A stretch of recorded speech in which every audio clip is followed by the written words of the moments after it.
Hello, I'm Dylan. And I'm Keon. And this is Zenith, that podcast that's finally coming to an end, because this week we're talking Fantasy Blake 7, and we're doing a retrospective of the show and of the podcast and of that. In reverse order of what you just said. Yeah, the reverse order of what I just said. I said Fantasy Blake 7 first because I feel like that's what everybody's here for. Yeah, it is. But it means what I'm here for. It's what I'm here for. I've been waiting all week to reveal your Terry Nation-induced genius. Your 3,000-word Terry Nation-esque epic. Yes. This quite possibly may be the greatest thing I've ever done. We're coining a new phrase, Nation-esque. It's when you write a full season of TV episodes. But we're going to get there. We're going to get there. With increasing difficulty. We're going to get there. And still turns out to be the best season of the show. Well, spoiler for my top season ranking list, but... Well, so I think we should start here by retrospecting.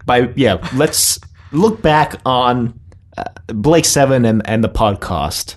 And I just want to start by talking about this podcast by saying I put a lot more effort into this podcast than I did Trust Your Doctor. Yeah, I mean, as did I. I mean, I know I was only doing like the social media and the episode notes, but the amount of feedback we got, I think, definitely propelled us to care about this podcast more than Trust Your Doctor. You know, that's.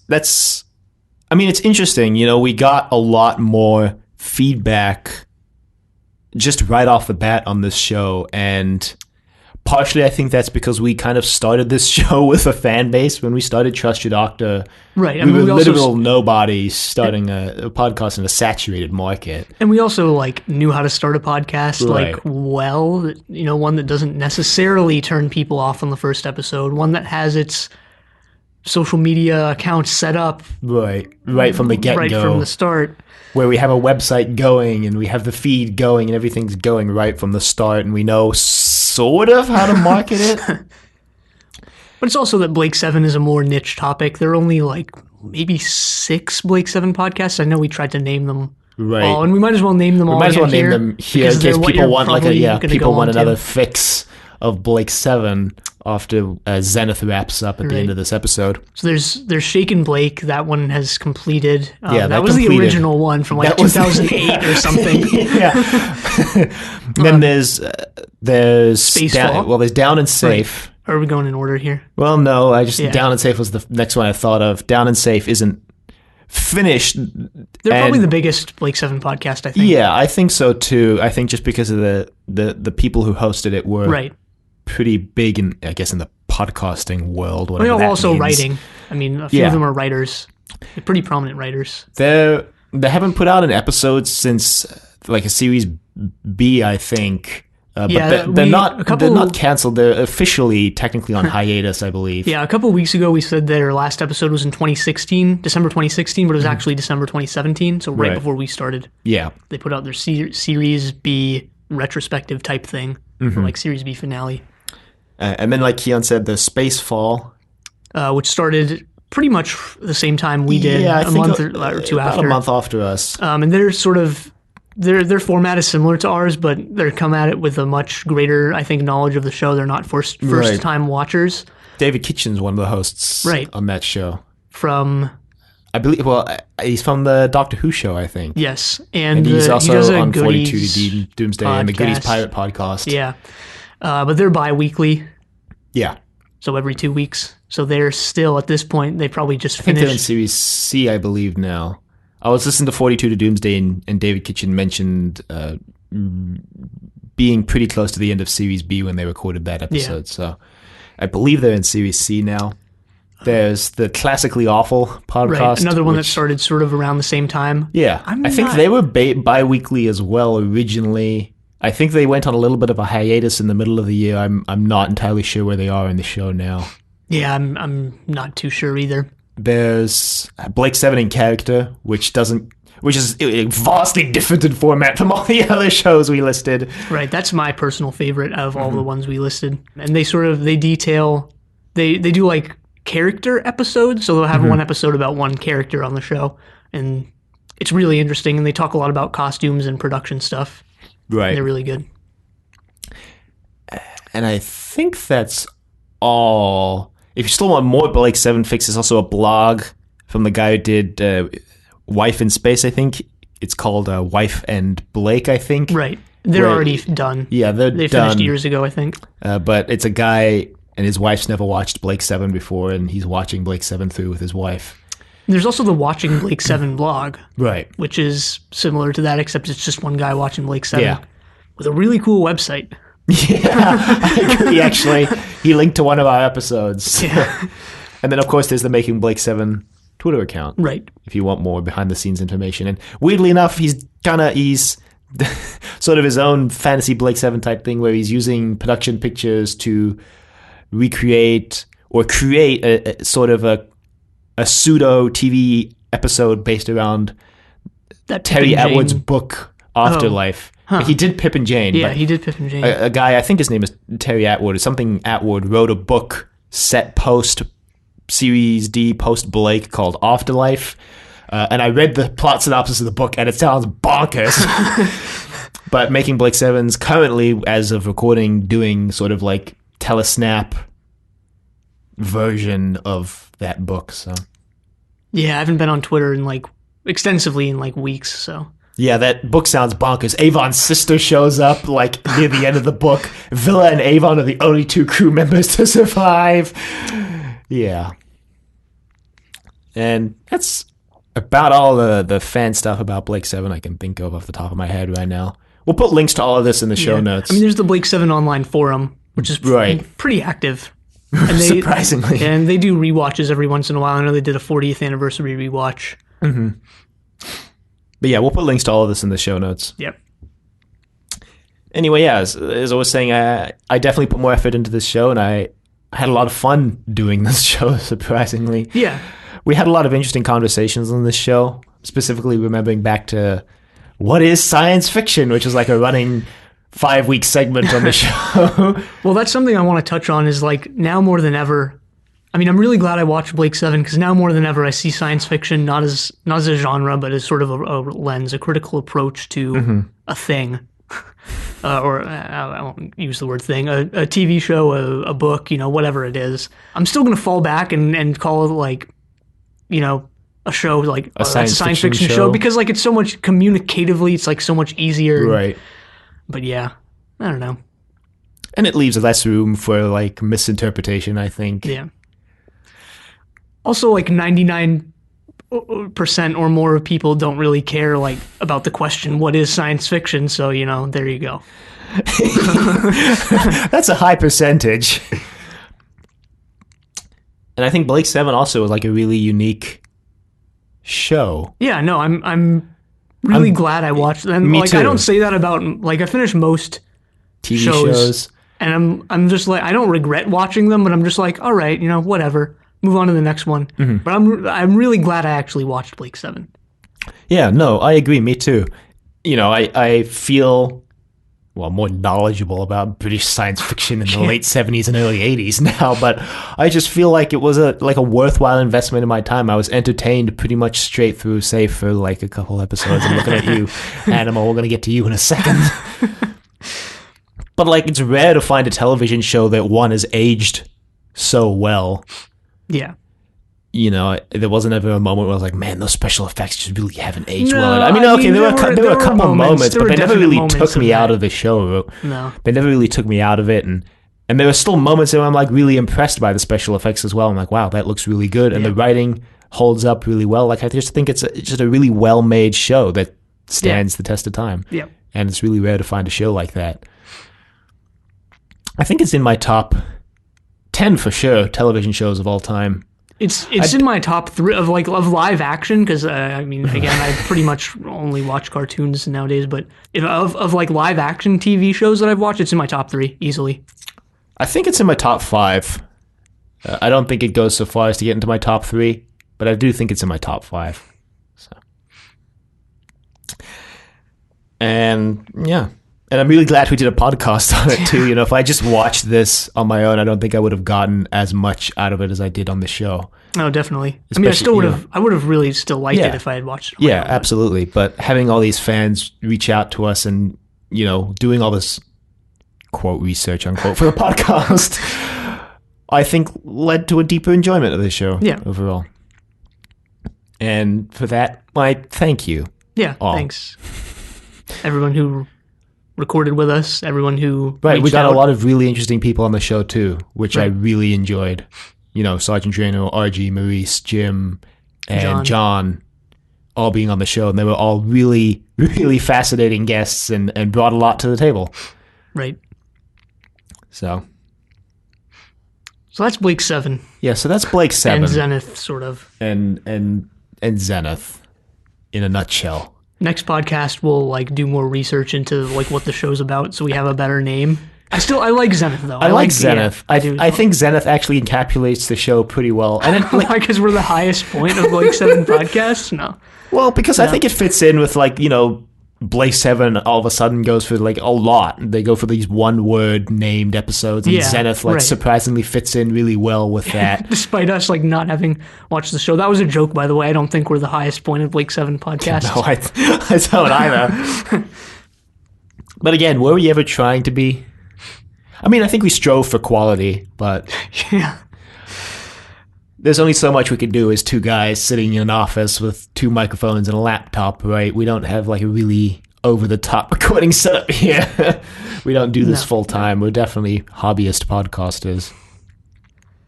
On that note, I'm glad that people call us their favorite Blake 7 podcast. That's a really big boost to my self-esteem. Yeah, it kind of makes me think they haven't listened to, you know, Spacefall or Blake 7 Character, or, you know, maybe any of the other ones we mentioned.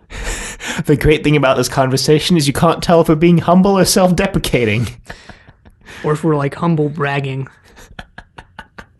So I feel there's a hint of that. I mean, even subconsciously, I feel there's a hint of that going on here. Perhaps. I just don't want it to end, if I'm being honest. I mean, on one hand, I've been really excited to go through people's fantasy Blake 7s to see what people come up with. On the other hand, I don't want it to end. I'm ready for it to end. I mean, I'm glad we're not having to do 2 weekly podcasts anymore. I mean, I'm sure like a month from now, I'll be like, where the hell is Blake 7? I need that Blake 7 fix, man. You become like an addict. Looking to the back alley for those shady black market Blake 7. No, I mean, what I'll have to start doing is, you know, watch just an episode a week, but there won't be new, so it won't be as good. Always listen to the audios. True. I mean, I'm also glad that we're not doing 2 episodes a week. I mean, I don't think we ever went into a lot of detail about how much work actually doing 2 weekly podcasts is. And I'm sure people out there who have podcasts would understand, but, you know, it's like a time sink. I mean, we used to come in here and record for like an hour to 2 hours, and then like adding Blake 7 was like, all right, we're here for 3 hours a weekend. At least, typically. And then if we do a crossover, that typically bumps it to 3.5. Yeah. You know, we start at 8, we're typically not off here till 11. Right. 11:30. Plus then, you know, the length of the podcast recording, an hour. Yeah, because Zenith typically ran about an hour. It was longer than Trust Your Doctor most weeks. Right. Then you got to edit. Well, I got to edit the episode. So that's, you know, if it's an hour-long episode, it typically takes me an hour and 20 because I cut out all the ums and ahs, or most of the easily accessible ones. Yeah, and I mean, for me, it pretty much adds up to the same amount of time listening to the episode and doing all the notes and stuff. Even with how lax I am about some of them, it still comes out to like an hour 20. So between us, that's about, you know, 5 hours a week just for one podcast. Right. And then we do 2 of them a week, and that's about a 10-hour time sink a week. And then we have triple play as well. And then triple play, which is once a month, but, you know, the weeks that we have triple play, that's those episodes don't typically run up to an hour, so that's typically about 4 hours between the two of us. So, and plus, I mean, we have to watch for triple play as well, which isn't all day thing. Movie trilogies. So, I mean, it's just a lot of work, and I'm not complaining about it because, you know, to an extent, I do enjoy this. Right? I enjoy coming in here and recording every weekend. We wouldn't do it if we're not making money out of it from this. Yeah, exactly. But on the other hand, it's like actually paying to do this. We're paying for you to listen to us. And like I said, it's not that I'm complaining because I do enjoy this. It's just like it's tiring, I guess is the thing. Yeah, I mean, because not only that, we didn't even include the time it takes to watch Blake 7 and Trust and Doctor Who every week into that thing. And that's another 2 hours there every week. Yeah. It's just tiring is the thing, and to finally have a break is nice. Yeah. But I think we have a couple of kind Yeah, of we best wanted- of, worst ofs we want to go through here just Right. to kind of cap this off. This will be brief. We'll get into the fantasy stuff pretty quickly here. Right. We're just going to go through real quick. So, favorite character, and this is you're not going to choose like Avalon or the. I mean, I guess you could choose Chess Avalon master. since she was like the primary character in the way Okay, ahead. yeah, like you can. I imagine I mean, this I'm is not like the going to choose. principal. Yeah, I'm not going to choose Avalon. So, which of us wants to go first? We could just alternate going Yeah. first for all of these. So, You can go first for this one. I'll go first Yeah. for this one. I think Avon is my favorite character on the show. I just, I don't know. I really like specifically Series C Avon, where you can like kind of tell he's like uncomfortable with his leadership role that he's been given, but he's still like trying to live up to these ideals that Blake lived up to. But he's definitely more of an anti-hero than Blake ever was. He's kind of ruthless in that regard, and I enjoy seeing a character who's like not so classically Awful.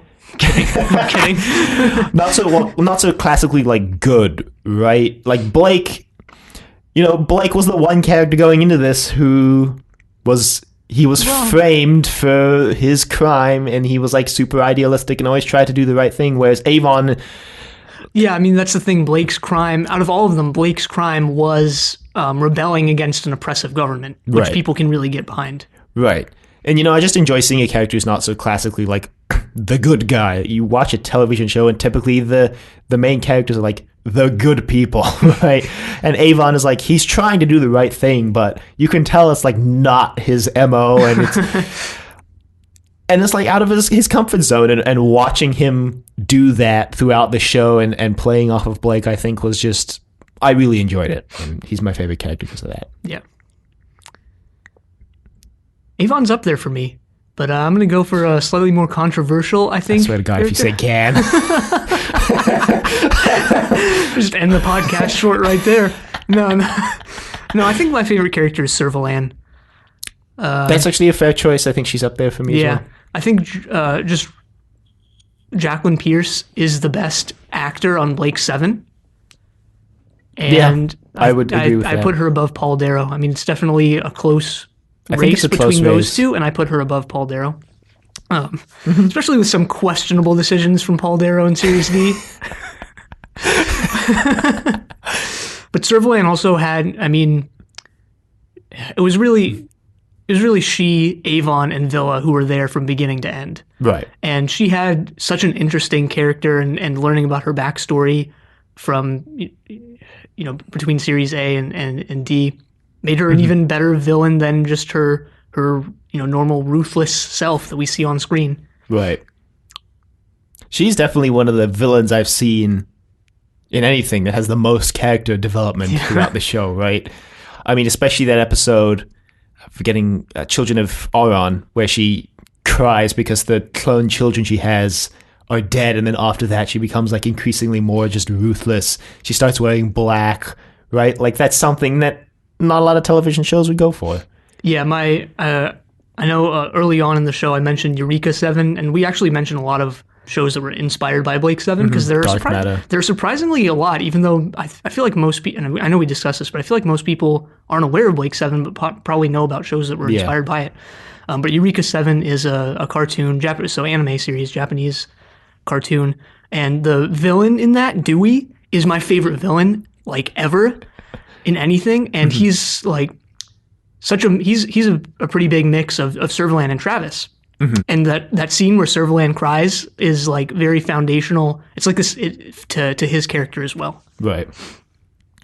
I mean, on that topic of people knowing things inspired by Blake 7, it's almost a student surpasses the master thing, right? Yeah. People know more about the things that were inspired by Blake 7 than they do Blake 7, which is just interesting, I think.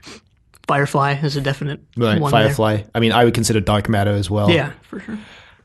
Like you said, Eureka 7. I'd say there are definitely episodes of Star Trek Enterprise that draw from Blake 7 as well. And I think, Babylon 5. Yeah, Babylon 5, definitely. I think there are also some episodes of Battlestar Galactica that could probably be said to have been inspired by Blake 7. But anyway.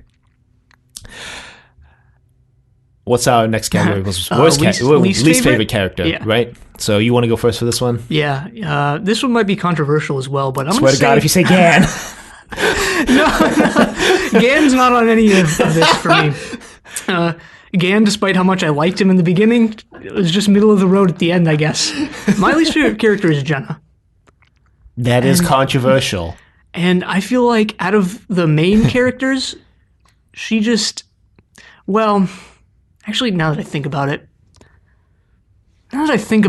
I don't know.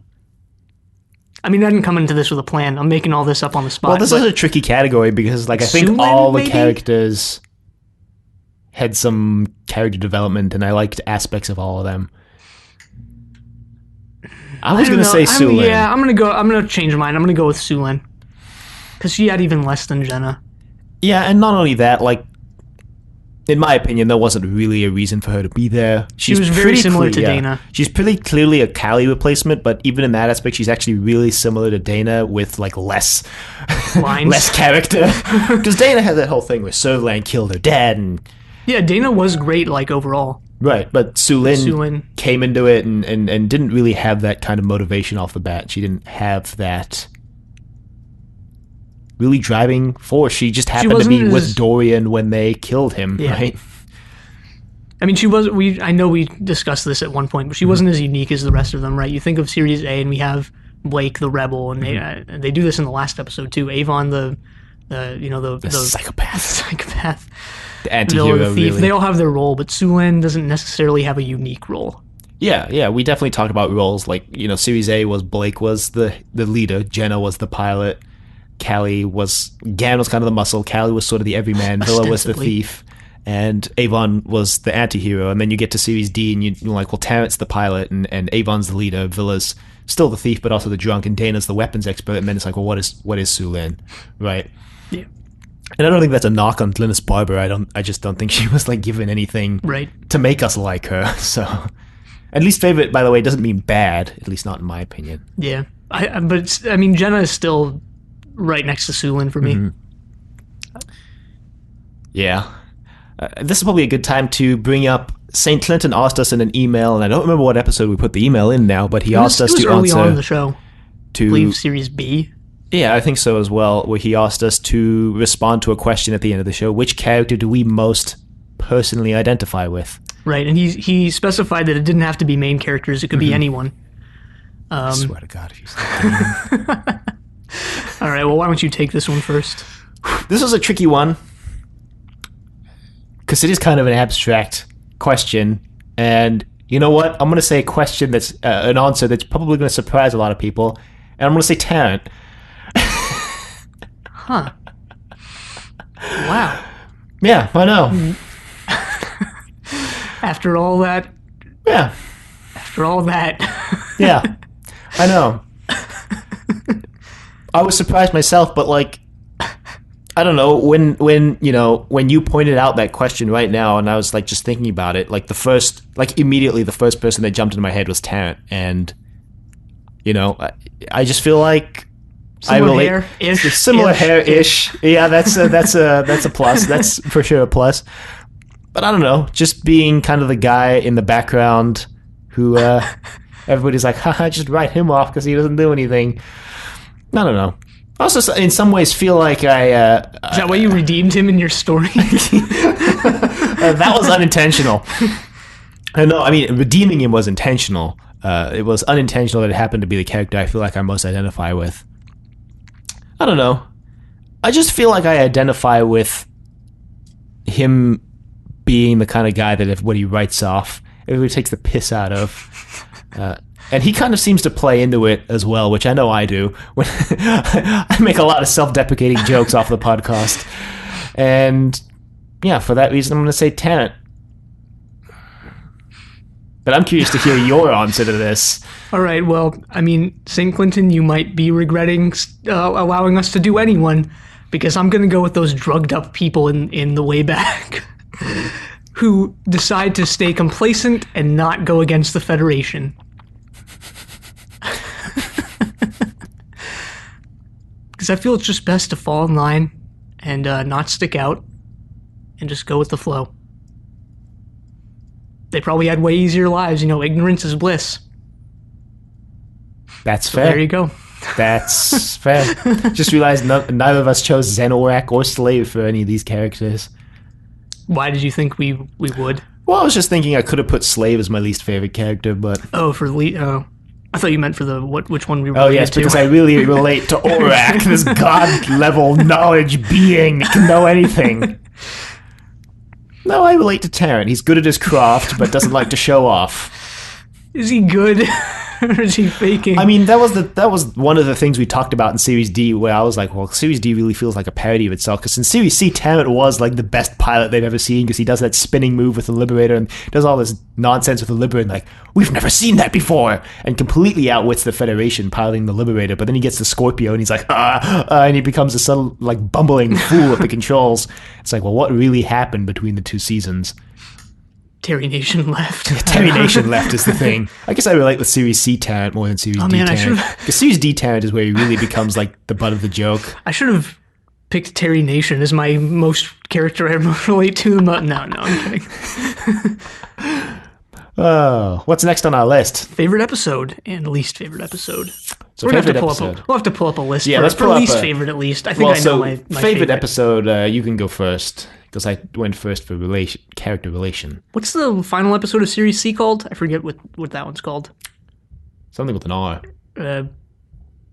Aftermath? No, it's Aftermath. Terminal. Terminal. Rescue was the first episode. Terminal is my favorite. Terminal. Yep. Interesting choice. I think what Series C is all about, which is very interesting to me, as is evident by our Series C episodes, it all comes to a head in that episode. Mm-hmm. And I love that little speech from Servalan. It was a drug-induced and electronic dream. Mine's going to be Shadow. Yeah, I knew you were going to pick Shadow. Shadow's real good. Shadow was really good. I kind of expected you were going to pick Terminal as well, because Series C. I don't know, I really like Shadow. I think it epitomizes like all the things I really liked about early Blake 7 and late Blake 7, where it's a self-contained story, but everybody feels like they have a part. We get a lot of really interesting high-level concepts, and it's like paced and plotted really well. So, it's got a lot of those classic Blake 7 ideas, like the moon discs. Callie's moon disc never shows up again. Damn. I should have written about that for my fantasy Blake 7 moon disc spinoff. Moon disc spinoff when? Least favorite episode. You're going first on this one. My bad. Well, mine is Animal. Animals. Yeah, do we even need to say anything about animals? I mean, I just feel like it was a travesty of an episode. Yeah. It was. It absolutely was. Even if you ignore the really questionable love plot between Dana and Justin. Thanks for preempting the fact that I was going to forget his name. Even ignoring that, it's a terrible episode. Yeah, like there's a lot of questionable decisions. It's like trying to do that Series A episode, the one with the brain in the jar, not the brain in the jar, but the web. The web. It's trying to do the web again, but worse. Servalan's motivations are like really questionable. The freaking psychotherapy with Dana is like, what is going on here? You love him. You love him. And Servalan just standing in the background. Servalan at her weakest. Yeah, definitely Servalan at her weakest. And the rest of the crew besides Dana does jack for the whole episode. So like Avon kicking down that chair? That was the only good moment in that episode, and I will forever replay that episode in my mind as one of the shining moments of Paul Dano's acting. My least favorite episode is Traitor. Interesting. It's just the most bland, boring, uninteresting, and awful episode of Blake 7. It's one of the few Blake 7 episodes that I would say isn't good. Right. I would classify most Blake's 7 episodes as above average, even if I don't think they're great, or even if I don't think they're my favorite. I would agree with that.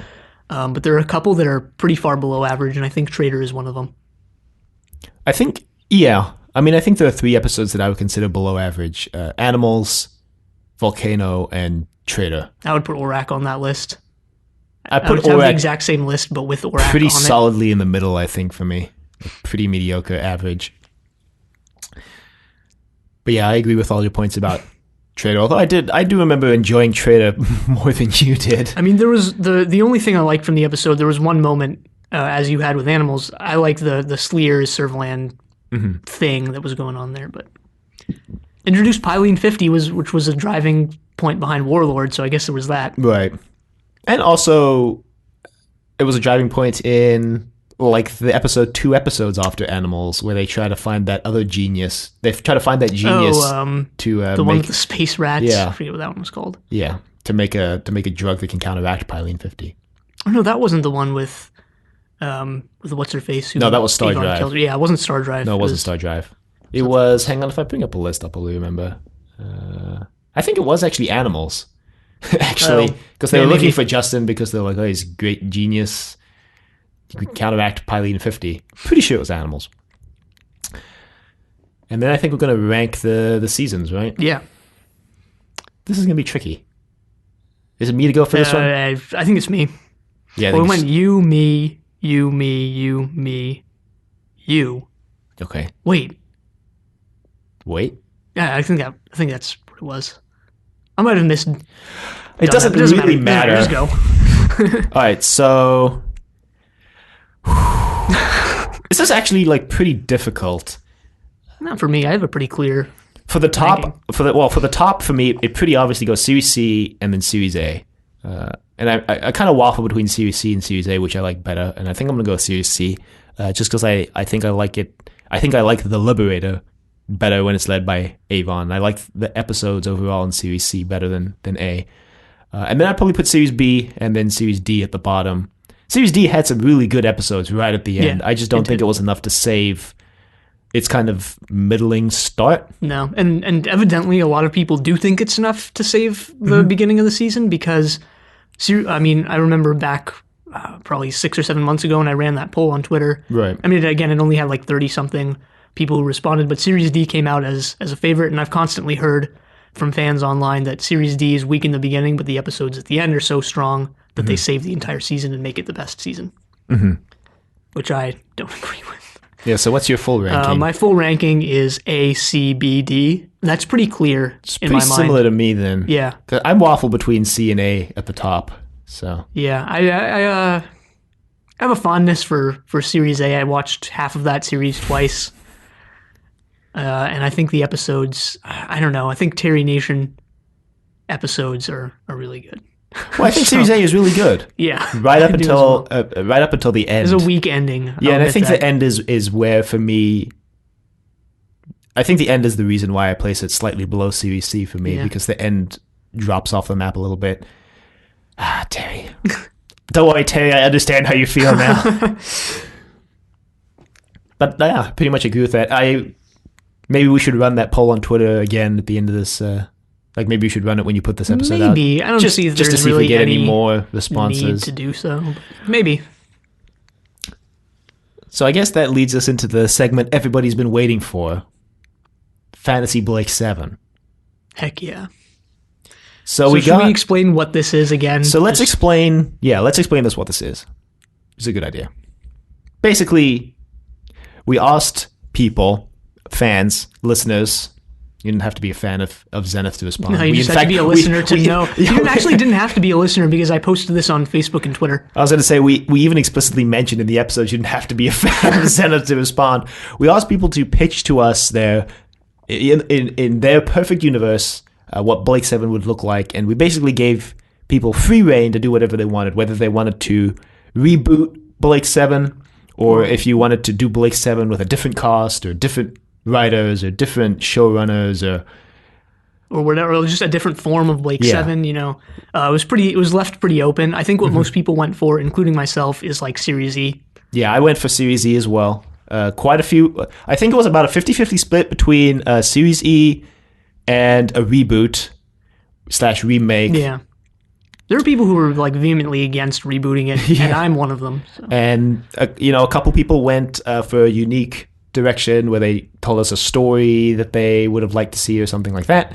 So some people sent in a story, some people sent in like concepts for like production staff and stuff like that. Right. So we got a pretty wide variety of responses. And basically we're going to go through them, and I think we're just going to have fun with it and talk about it and imagine what could have been, I think. Yeah. I mean, we have no plan. Like, this is off the cuff, so. It's just off the cuff. I mean, this is really just us supposed to be having a good time at the end of the podcast, right? So. Yeah, I mean, we're not going to, like, I don't know, nitpick your story or whatever you sent us. We'll just read it. Yeah, we'll read it. We'll talk about it. We'll crack some jokes. We're going to save ours. Hopefully not at the expense of the story. Hopefully not at the expense of the story. But if it sounds like that, we apologize, because that's clearly, like, I want to make it clear, that's not what we're going for. We're not here to make fun of people's ideas or their submissions. Like, that's their submission to our will. I'm kidding. So typically I read all the emails we get for this podcast. Considering considering we got 10 responses, for sure. There may be some that have slipped through the cracks. I try to be pretty diligent about getting all the ones we got on the email on the website. I'm collated. I'm pretty sure I got all of them from Twitter. I don't think there were any on Facebook, but I'm pretty sure I caught all of them on Twitter. But we're also going to be putting this on our website. Yeah, we're going to put all of everybody's submissions into the show notes on the website. So if we somehow missed yours, which again I don't think we did, but if that turns out to be the case, it'll be on the website. Yeah, send us an email about it, and we'll put it up on the website. And yeah, like I said, I usually read everything we get, but my throat is we'll alternate, especially because this is over 10 pages of stuff. Yeah, like mine ended up being. Well, we'll get there. Well, mine is like a footnote compared to yours. I did not put much effort into mine. Well, like I said, I did this in 2 days. I entered like a Terry Nation-induced fever dream. A drug-induced and electronic dream. So we'll go ahead and we're going to get started. These are in no particular order. These are just in the order that we just kind of in a random we have order. like a Google Doc with them all in, and they're just kind of in the order that we all remembered to put them in. So I don't know which one of us wants to take it away with the first one. Go ahead. Why not? So, okay, I'll lead us off. This is the first one from @FarshNuke on Twitter. My Blake 7 dream would be Lawrence Fishburne as Blake, Mads Mikkelsen as Avon, Hugh Dancy as Villa, Karen Gillan as Callie, Caroline Davanas as Jenna, Gillian Anderson as Servalant, and Paul Bettany as Zen Orak. Basically Hannibal in space with Amy Pond. I need it. I don't think I know who most of those actors are. I know Lawrence Fishburne and Mads Mikkelsen. I know, Karen Gillan. Right. And I don't know the rest. Gillian Anderson, I know. But I can't place a face. And Paul Bettany, I also know. He plays Vision in the Marvel movies. No. And he also provides the voice for Jarvis. And he was in Solo. I think Karen Gillan could work surprisingly well as Callie. I mean, I would have never put that together, but now that it's been put together, I can see it. Paul Bettany as Zen and Orak, I can see too. I assume you're going off like his voice from as Jarvis in Iron Man and the Avengers movies, and yeah, I think he definitely has that kind of gravitas in his voice to do Zen and Orak in this kind of alternate universe. Mads Mikkelsen as Avon is also, I think, a really good choice. as is Lawrence Fishburne as Blake. I think that is. Yeah, I think those are really good choices. Like these wouldn't be what I would come up with off the top of my head, but like reading through it, I'm like, man, these would actually like if we were doing like a modern day Blake 7, these would be really good choices for these roles. I'm kind of interested to see who would write for the series. You mentioned Hannibal in space, so presumably, I guess someone. You imagine someone from that show writing for this imaginary version of Blake 7. Right. Could be really interesting. Yeah. Really good choices there, Farshnook. All right, so the next one is from David, and I believe this was a comment on the website. Mm-hmm. So David says, as to a fantasy reimagining of Blake 7, that is a tough one. I think I would have the following actors for these roles. Servalan would be played by Morena Baccarin, who played Anna in the 2009 version of V. She would be perfect as a villain. Avon played by Philip Glenister. He played Gene Hunt in Life on Mars and Ashes to Ashes, though he may be a bit too old for the role now. Villa would be played by Martin Freeman, almost said Morgan Freeman, who played Arthur Dent in the movie version of The Hitchhiker's Guide to the Galaxy. Kelly played by Keely Hawes from the series Ashes to Ashes. I can't think of who I want to play Blake, Jenna, Gann, and Travis, though. And then David came back with another comment. Mm-hmm. Gann played by Adrian Rollins, Blake played by Benedict Cumberbatch. We'll have to think about who I would want the other roles played by. Mm-hmm. So, again, I don't know most of these actors, I think. Right. I definitely know Cumberbatch. Yeah, Benedict Cumberbatch I know. Martin Freeman I know as well. Because he's also in the Marvel movies, but he plays Watson and Sherlock. the TV show. Oh, huh. Okay. And let me just run through these actors again. Yeah, I'm not familiar with most I'm not of them. familiar with a lot of these. It sounds like you've watched a lot of Ashes to Ashes recently. If I had to make a guess. David? Kind of a bummer that I'm not familiar with a lot of these actors, so I can't precisely comment on how interesting or, what this version of Blake 7 would look like. Yeah. Ashes to Ashes, I've heard, is a pretty dark show, so I'm kind of imagining an even more gritty version of Blake 7, if that's even possible. It's possible. Yeah, it's possible. Benedict Cumberbatch as Blake. I think it works because he usually commands any scene he's in based on the things I've seen him in. Yeah, much like he does in Sherlock, much like Gareth Thomas does in this show. Yeah. They also have similar hairstyles, so yeah, sort of. Yeah, I guess. I actually think Benedict Cumberbatch has more similar hair to Tarrant now that I think about it. Can you imagine Benedict Cumberbatch as Tarrant? No, I can't actually. You would have to find someone like incredibly imposing as Avon for that to work. Is there anything Cumberbatch has been in where he's been like where he's been like slightly incompetent? I don't think so. I don't At least think he's not so. famous for anything. He's not famous for that type of character. Yeah, no. He's famous for the opposite of that type of character. Yeah. Interesting. Benedict Cumberbatch typically plays the like very intelligent, put together guy. So not and, like, only is everything. he a famous actor, he's famous for like being perfect, playing perfect characters. Yeah. I mean, Sherlock, Alan Turing, and Like the Imitation Game. Adam Sandler.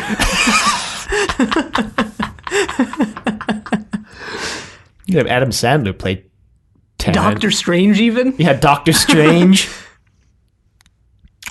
Yeah. I mean, there's the Victor Grinch. Frankenstein, he's in the new... Oh, yeah. God, Victor Frankenstein has haunted this podcast from beginning to end. This is not the lost of Frankenstein-inspired things we will have for this Fantasy Blake 7. I forget what year this is a sort of... I think it's recent, within the past 5 years, the play version of Frankenstein that he's in, he alternates between playing Victor and the creature with another actor. Like, so they alternate like night by night. Interesting. Which is a lot of work. That's a lot of work, but it's also pretty interesting, actually. Yeah. I mean, you have to learn. You basically just learn the whole play at that point. Right? All right, next up. This is our third one from @50DW50 on Twitter. Fantasy Blake 7, a one-off special to mark the anniversary of the show following a brave group of Federation officers who have to deal with the horrific aftermath of the atrocities committed by an almost mythical terrorist group led by Blake. Nice, I like it. It's somewhat similar to mine, I think. Mm-hmm. It's kind of... it's a reversal? Right, it's like a reverse Blake 7 kind of thing. Yeah. Where we see the fallout of Blake's actions on the Federation. Sorry, go ahead. Yeah, Federation guards on Blake 7 were basically just fodder. We never really got them as characters, so I really like this idea. Yeah, I really like this idea. I'm kind of maybe envisioning it almost as like a horror movie shot where like the Federation troopers are our main protagonists and Blake is this almost like Jason type character coming for them and they're like, oh God, he's coming. And then, I mean... Jesus Christ, it's Raj Blake. Well, I'm just thinking, like, because in this way, then you wouldn't even need to actually use Blake, and you could actually make it as, like, a one-off anniversary special, like 50DW50, because he could just kind of be a presence in the background where they're terrified of Blake showing up. Yeah. Yeah, that would be real cool. It would be real cool. It's a good idea, 50DW50. Pitch it to Big Finish. What if, and this is sort of stemming from that idea a little bit, but what if there was a special or a show that detailed, like, someone within the Federation who's similar to Blake, but wants to strengthen wants to de-corrupt the Federation, or wants to make the It basically wants to work from the inside. Yeah, wants to work from the inside and improve the Federation, and then, butts heads with Blake. Mm-hmm. So like an anti-Blake. Yeah. And I feel like people could get behind a character like that, maybe even more than Blake. Yeah, possibly, because he wouldn't be as radical. He wouldn't be as radical, and also he'd be like, maybe he could actually have some success working within the system. Right. I mean, there are a lot of movies and TV shows that do the thing where it's like, I gotta work within the system to change the system, and then like their psychic is like, no, it never works, and it's like, well, seems to be working fine right now. Right? Yeah, that could be interesting. And then you can see the differences.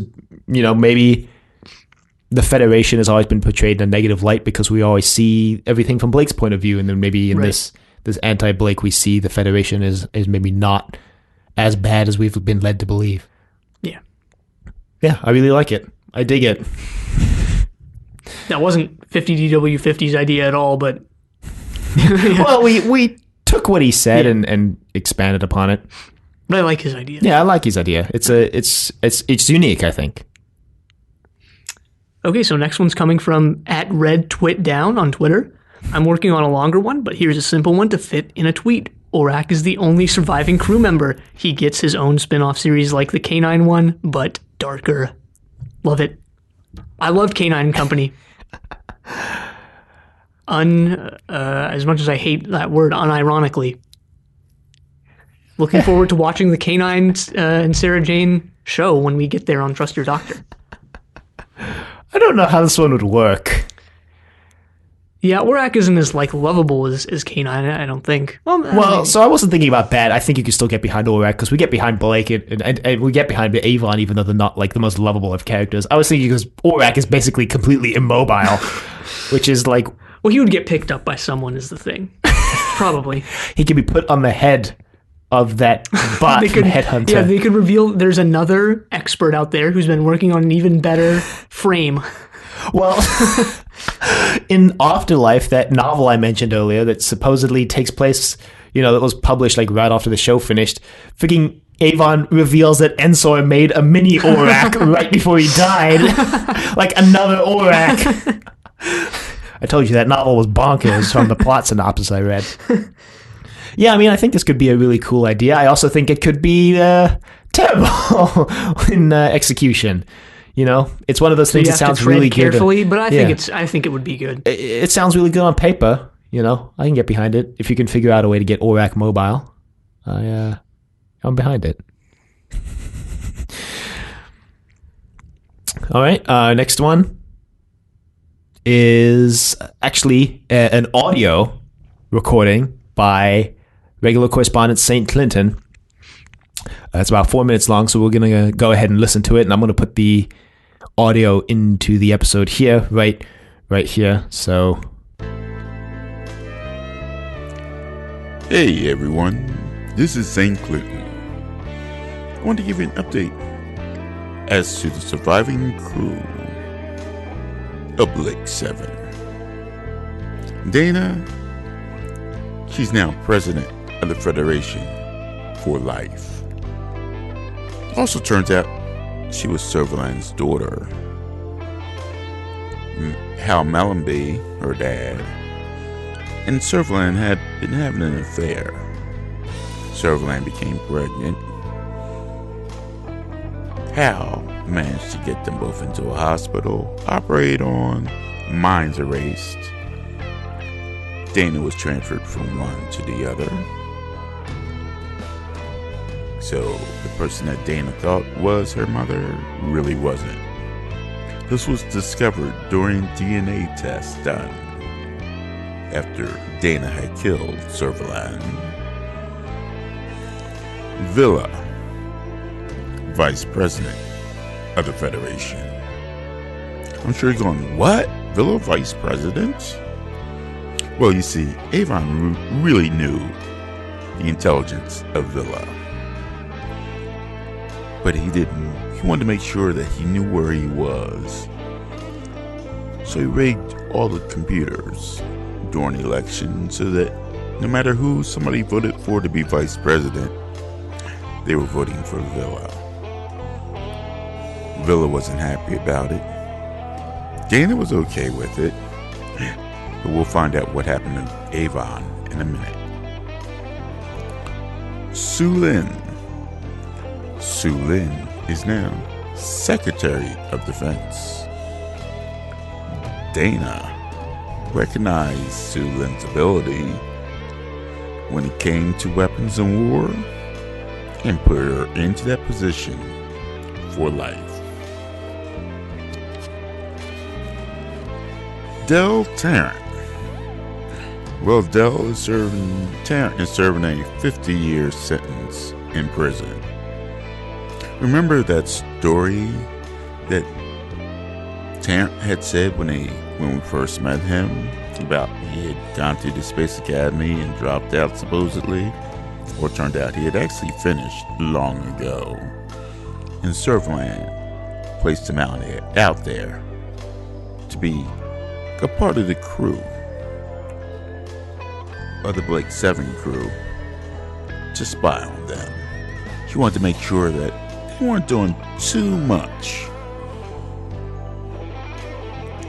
The rest of the crew discovered it. He's now doing 50 years. Orak is out there in space. They built a miniature version of Scorpio because, as we all saw, Orak had a quest for knowledge. So he's traveling all over the world. Jenna, she's still alive and governor of several planetary systems. And finally, Avon, because of what he did to Villa, he's now on an island, and he is the new number 2. Well, that's it with the crew of Blake 7. Take care.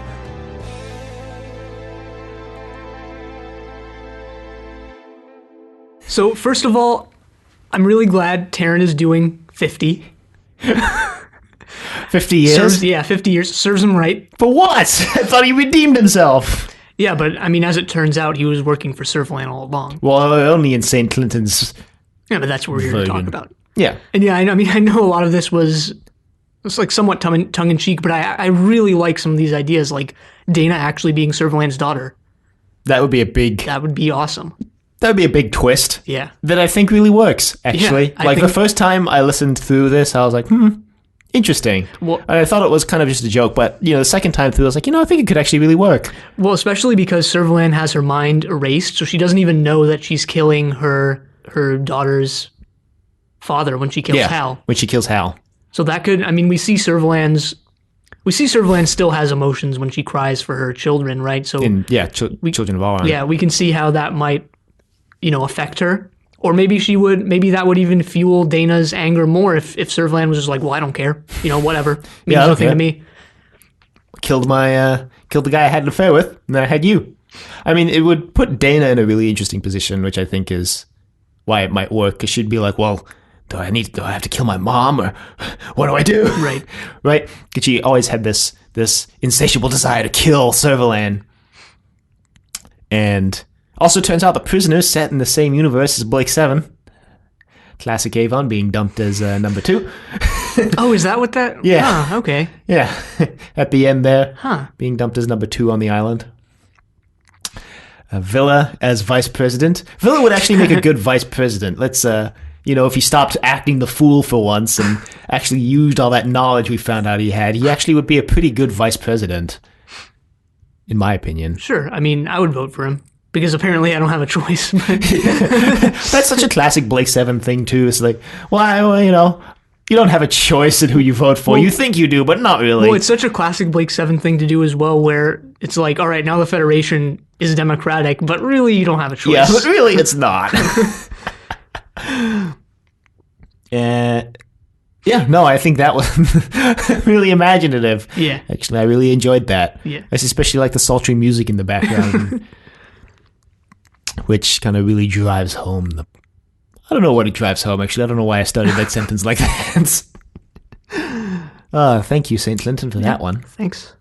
I do really like the idea of Servalan being Dana's mom.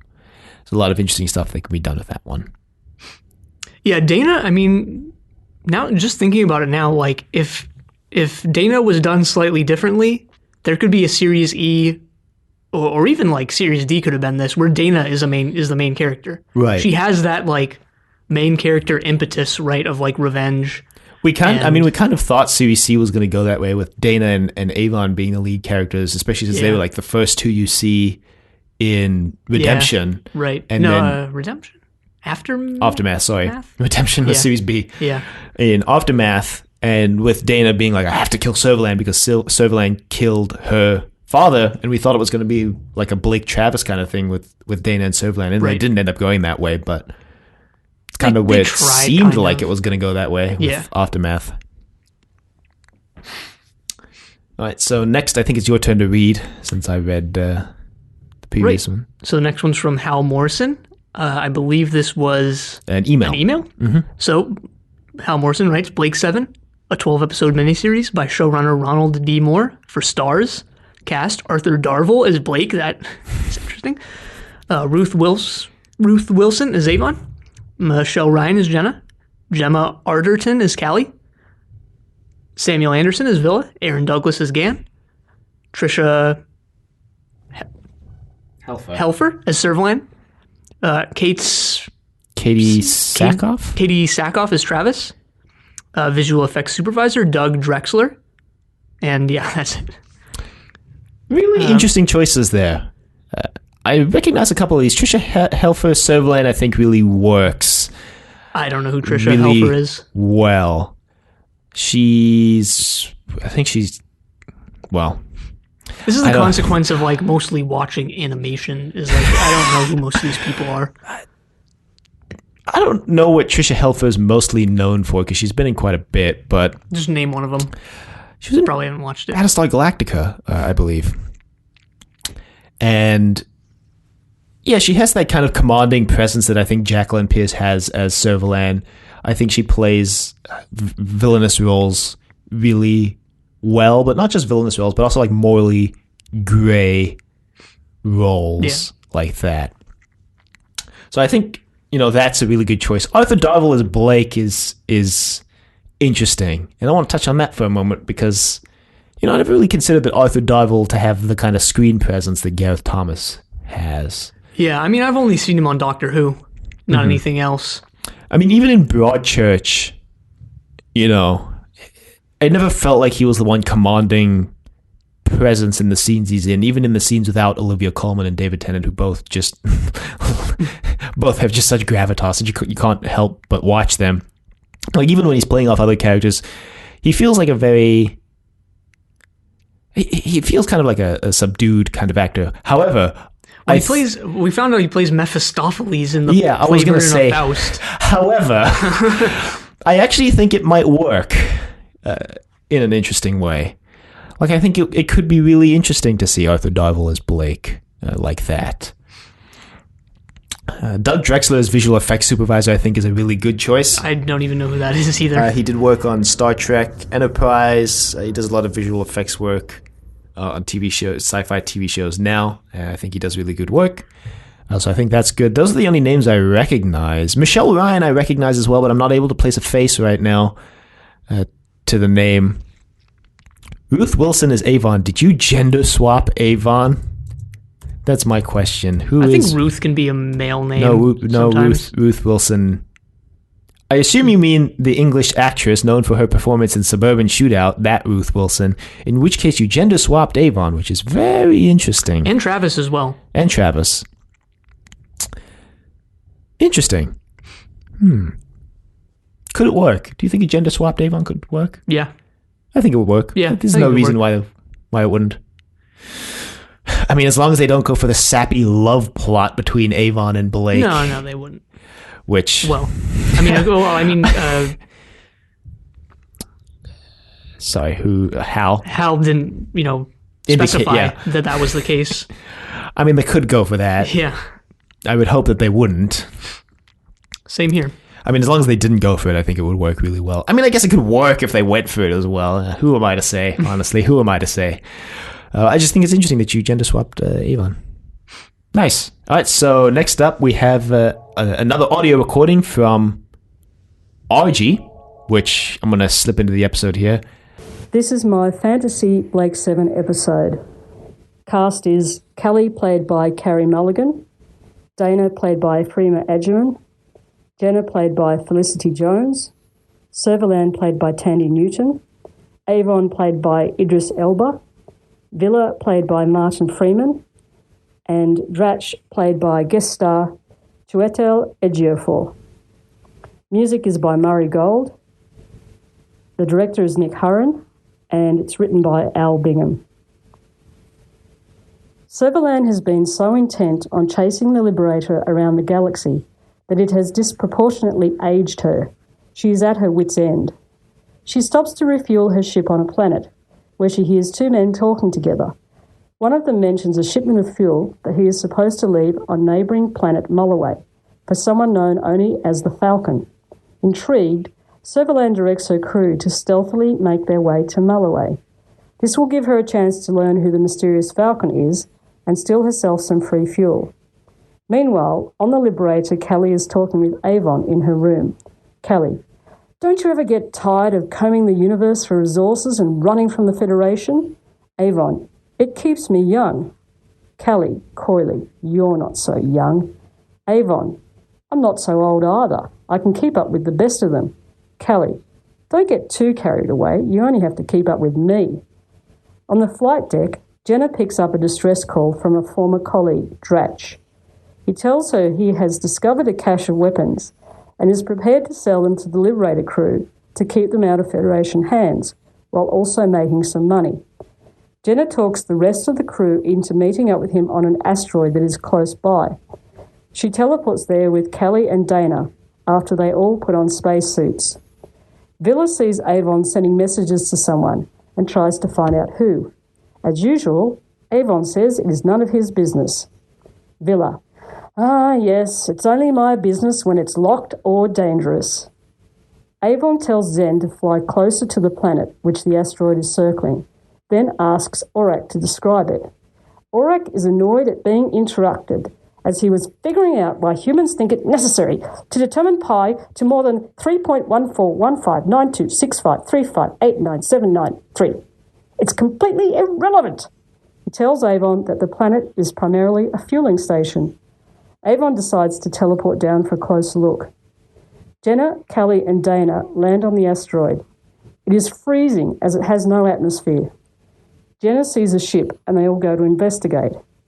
A door on the ship opens and they walk in. Once inside, the atmosphere is breathable and not cold. Jenna, Callie and Dana remove their spacesuits for their flight suits underneath. Jenna recognises Dratch, and after regaling each other with some of their hairier adventures over the past couple of years, she asks to see the shipment of guns. Dratch admits that it doesn't exist, but that he has a bigger prize for the Liberator crew. He has a man stationed in Servalan's crew who has fed him intel that she is coming to the planet below the asteroid called Mulloway. Dratch, she's literally right under our noses. He sidles up to Callie and puts an arm around her. I believe you can read minds. Can you read mine? Callie, I can't read minds, but I can talk to them. Callie, in Dratch's mind. I think I'm probably glad that I can't read your mind. Callie, in Jenna and Dana's minds. Right, girls, let's get out of here before Dratch decides to give us a tour of his ship. Jenna uses her bracelet to call Avon on the Liberator, only to find that he has departed the ship. As a result, she talks with Callie and Dana about going down to Mulloway and taking down Servalan. They agree. Dana, I will enjoy taking the life of that thing who killed my father. We cut back to Villa on the Liberator. He's sitting back with his feet soaking in a foot spa, some light jazz on, and a glass of booze in his hand. Villa, you know, Zen, my business should always be this delicious. What's that? Would I like a curry? Why, yes, I would. Then we can play Fantasy Space Command. I'll be the Supreme Commander, and I'll choose all the galaxy's most beautiful women to be in my crew. I might even show them how to pick my locks. You choose a crew too, then Aurak can decide who wins. Aurak, please don't interrupt me while I'm trying to understand why flags even exist. We cut to Jenna, Callie and Dana landing on Mulloway. It is very hot, so they toss their spacesuits behind a boulder. Dana says that they should be careful how they search for Servalan. It wouldn't be smart to split up, but also not smart to get cornered as a group. Callie suggests that she climb up a hill nearby and direct the other two about whether or not the way is clear for each of them. All three decide this plan is sound, and Callie sets off. She talks telepathically to Jenna first, telling her that there is an incline ahead that she should creep up to and wait. Then she directs Dana to round a corner and hide behind a tree. This type of thing goes on for a minute or so. At one point, Jenna is about to move. Then Kelly tells her to wait because there are some Federation troopers around the next corner. Kelly is able to guide Dana so that she comes up behind the troopers and shoots them dead. Servalan walks up behind Dana. Servalan. Ah, Dana, how very predictable you still are. Dana points gun at Servalan. Then you should know exactly what's coming next. Servalan raises her hands. Kill me, and you'll never learn why I came to this planet. I think Jenna would like to know. Jenna walks around a corner. Would I? Kelly warns Jenna telepathically that Servalan has a gun. Jenna, I'll take that gun and any information you have. Servalan hands her gun to Jenna. Servalan, you realise, of course, that Dratch works for me. He's very handy. Jenna, yes, I've experienced his hands myself. Servalan, he escorted me here to capture someone they call the Falcon. Avon, Raven would have been too obvious, don't you think? He steps out from behind a large rock, pointing yet another gun at Servalan. Servalan, ah, Avon, it never gets tired, does it? Us circling each other around and around the galaxy. One day I fear we will spiral down its drain, but not together. That will be the greatest pity. Dana, stand back, everyone, she's mine! Dana shoots at Servalan, but Dratch runs out from somewhere nearby and jumps in front of her, taking the bolt. Jenna, no! Servalan uses the distraction to run away. The old, with one bound they were free, time-honoured British tradition. We see a spaceship take off in the distance. Jenna runs over to Dratch. Dratch, well, that didn't go exactly to plan. This is the last adventure we'll share together, old girl. He dies. Kelly, Avon, why didn't you tell us you were coming here to trap Servalan? Avon, I hadn't fully figured it out myself. Dratch got in contact with me a couple of days ago. You meeting up with him wasn't part of our plan. Jenna, you knew him? Avon, you would have a difficult time finding anyone who doesn't know Dratch. Well, except perhaps from now on. Avon smiles into the camera.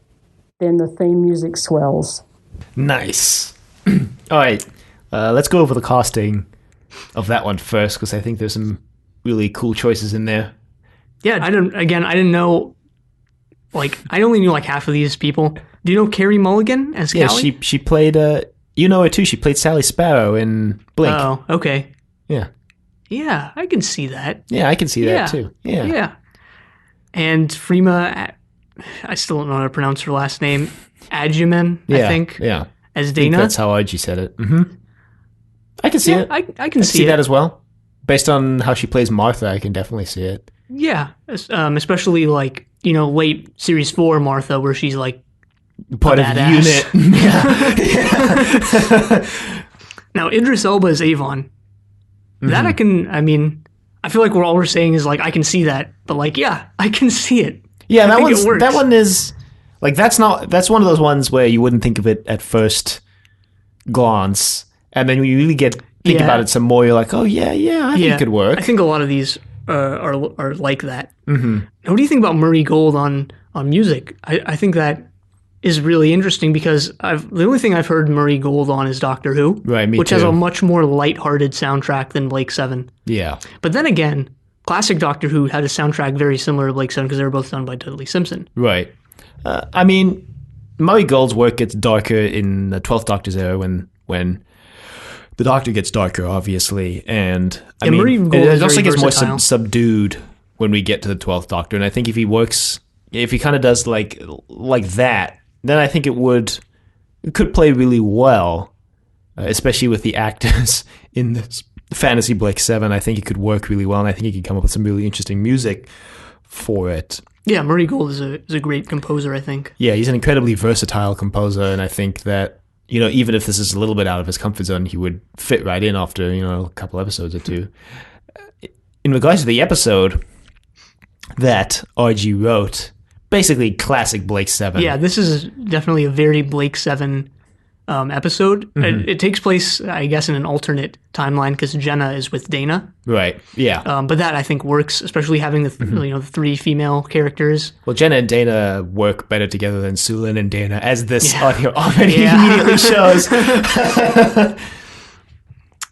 And I mean, it's all there. The impetus for Dana to go after Servalan is done better here than it was on the show. Servalan having some cunning plan where she's actually working with the person that the Liberator crew thought was with them. Yeah, and the dialogue here for all of them, especially Villa and Servalan, is classic Blake 7. Spot on. This fits right in as like a sort of special, I think. Yeah, maybe even a 40th anniversary special. I mean, the story was very... I mean, I was exceptionally keen to hear where it was going to go. I mean, when you get to the end, it's like, yes, classic Blake 7 resolution. Servalan was working with Drash the whole time. Drash, yeah, I feel like we're somewhat reviewing this, which we shouldn't be, but it's okay. I enjoyed it, I think. I liked it. As I've liked all of these, so... Yeah. Not surprised there, right? My turn to read, I believe. I get the long one. You get the long one. So Jürgen sent us a story.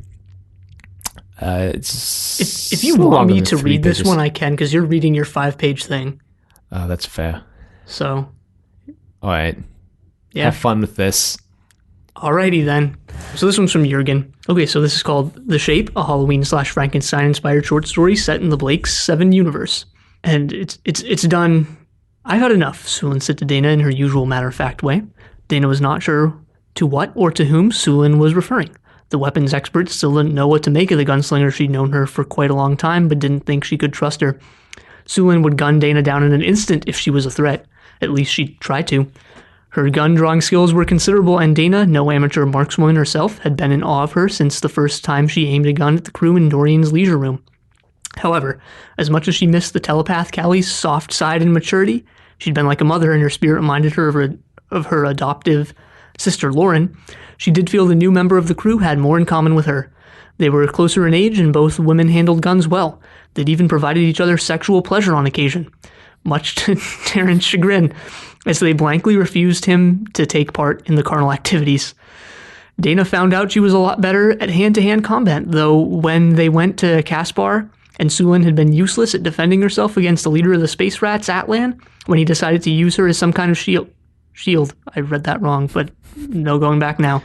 To be fair, she was taken by surprise, and it all happened rather quickly. Apart from helping her with her elaborate hairstyles, Sulin had asked Dana to help her become a better fighter, and the weapons expert had actually been impressed by her friends' and occasional bedfellows' progress.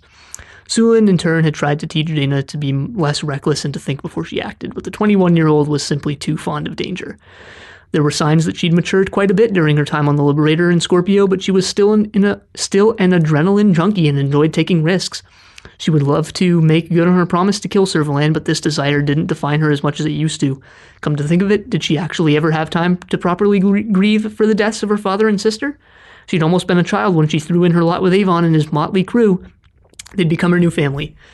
I've had enough of not making any progress killing Servalan, and feel we are held back by the others, Sulin continued. I'm a pretty good judge of character, and Avon seems to be losing it.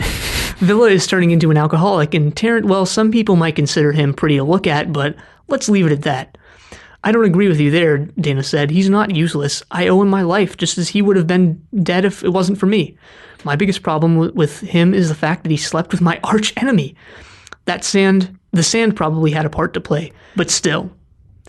I won't forgive him for not being able to keep his urges in check while being alone with Commissioner Sleer.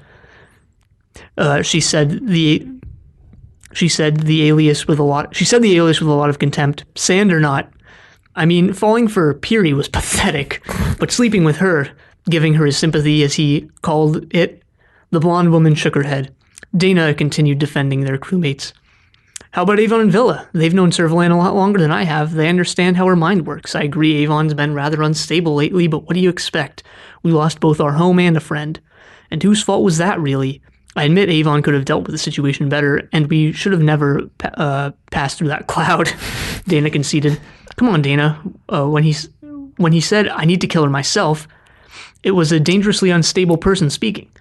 And wasn't it your vendetta anyway? In Villa, he pretends to be stupid in order to survive and can be amusing like a pet, but surely you agree he is irritating and untrustworthy as well. Your precious Terrence has no time for him whatsoever. By the way, have you forgotten how both Avon and Terrence were prepared to let you walk into a trap on Caspar? No, I've made my mind up, Dana. You're the only one I want by my side. I've given you more focus, and as a result, you've become a more effective and deadlier opponent. Dorian's guns should help us get the upper hand. He had his uses.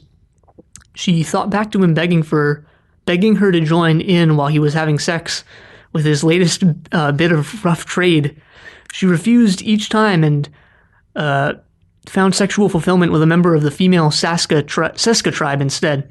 Or if she just wanted to quickie with one of the primitive, hairy, stocky homics. She instinctively felt something was seriously wrong with her companion, and it turned out she was right. Sulin forced herself to stop thinking about the past and quickly shifted her attention back to Dana while saying, the others can't be trusted to get the job done. Maybe the loss of both the Liberator and Callie was too much for them. Dana started to think she had a point. She sighed and said, so how do you suggest we go about this then? I assume you don't want them dead. Can't we just discuss a plan to get rid of Servalan once and for all? Sulin, Servalan, Dana never realized how similar the two names were. Sulin looked at her coolly. I told you, Dana, we're going to do it without them. There's no need to kill. Let's put something in their drinks. Drug them? Dana didn't have the same morality as Callie, but she had strong opinions about right and wrong, for example, the futility of war, and it was only when Justin had explained his reasons for experimenting on the animals that she had started to agree with him. Sulin didn't have the same scruples. What happened to her that made her such an ice queen? It fascinated the youngest member of the crew. Avon had hinted at a traumatic experience, but she'd never managed to find out the details. It took a while for Sulin to convince her crewmate, but in the end, Dana agreed with her that they needed to temporarily incapacitate the men. So it was done.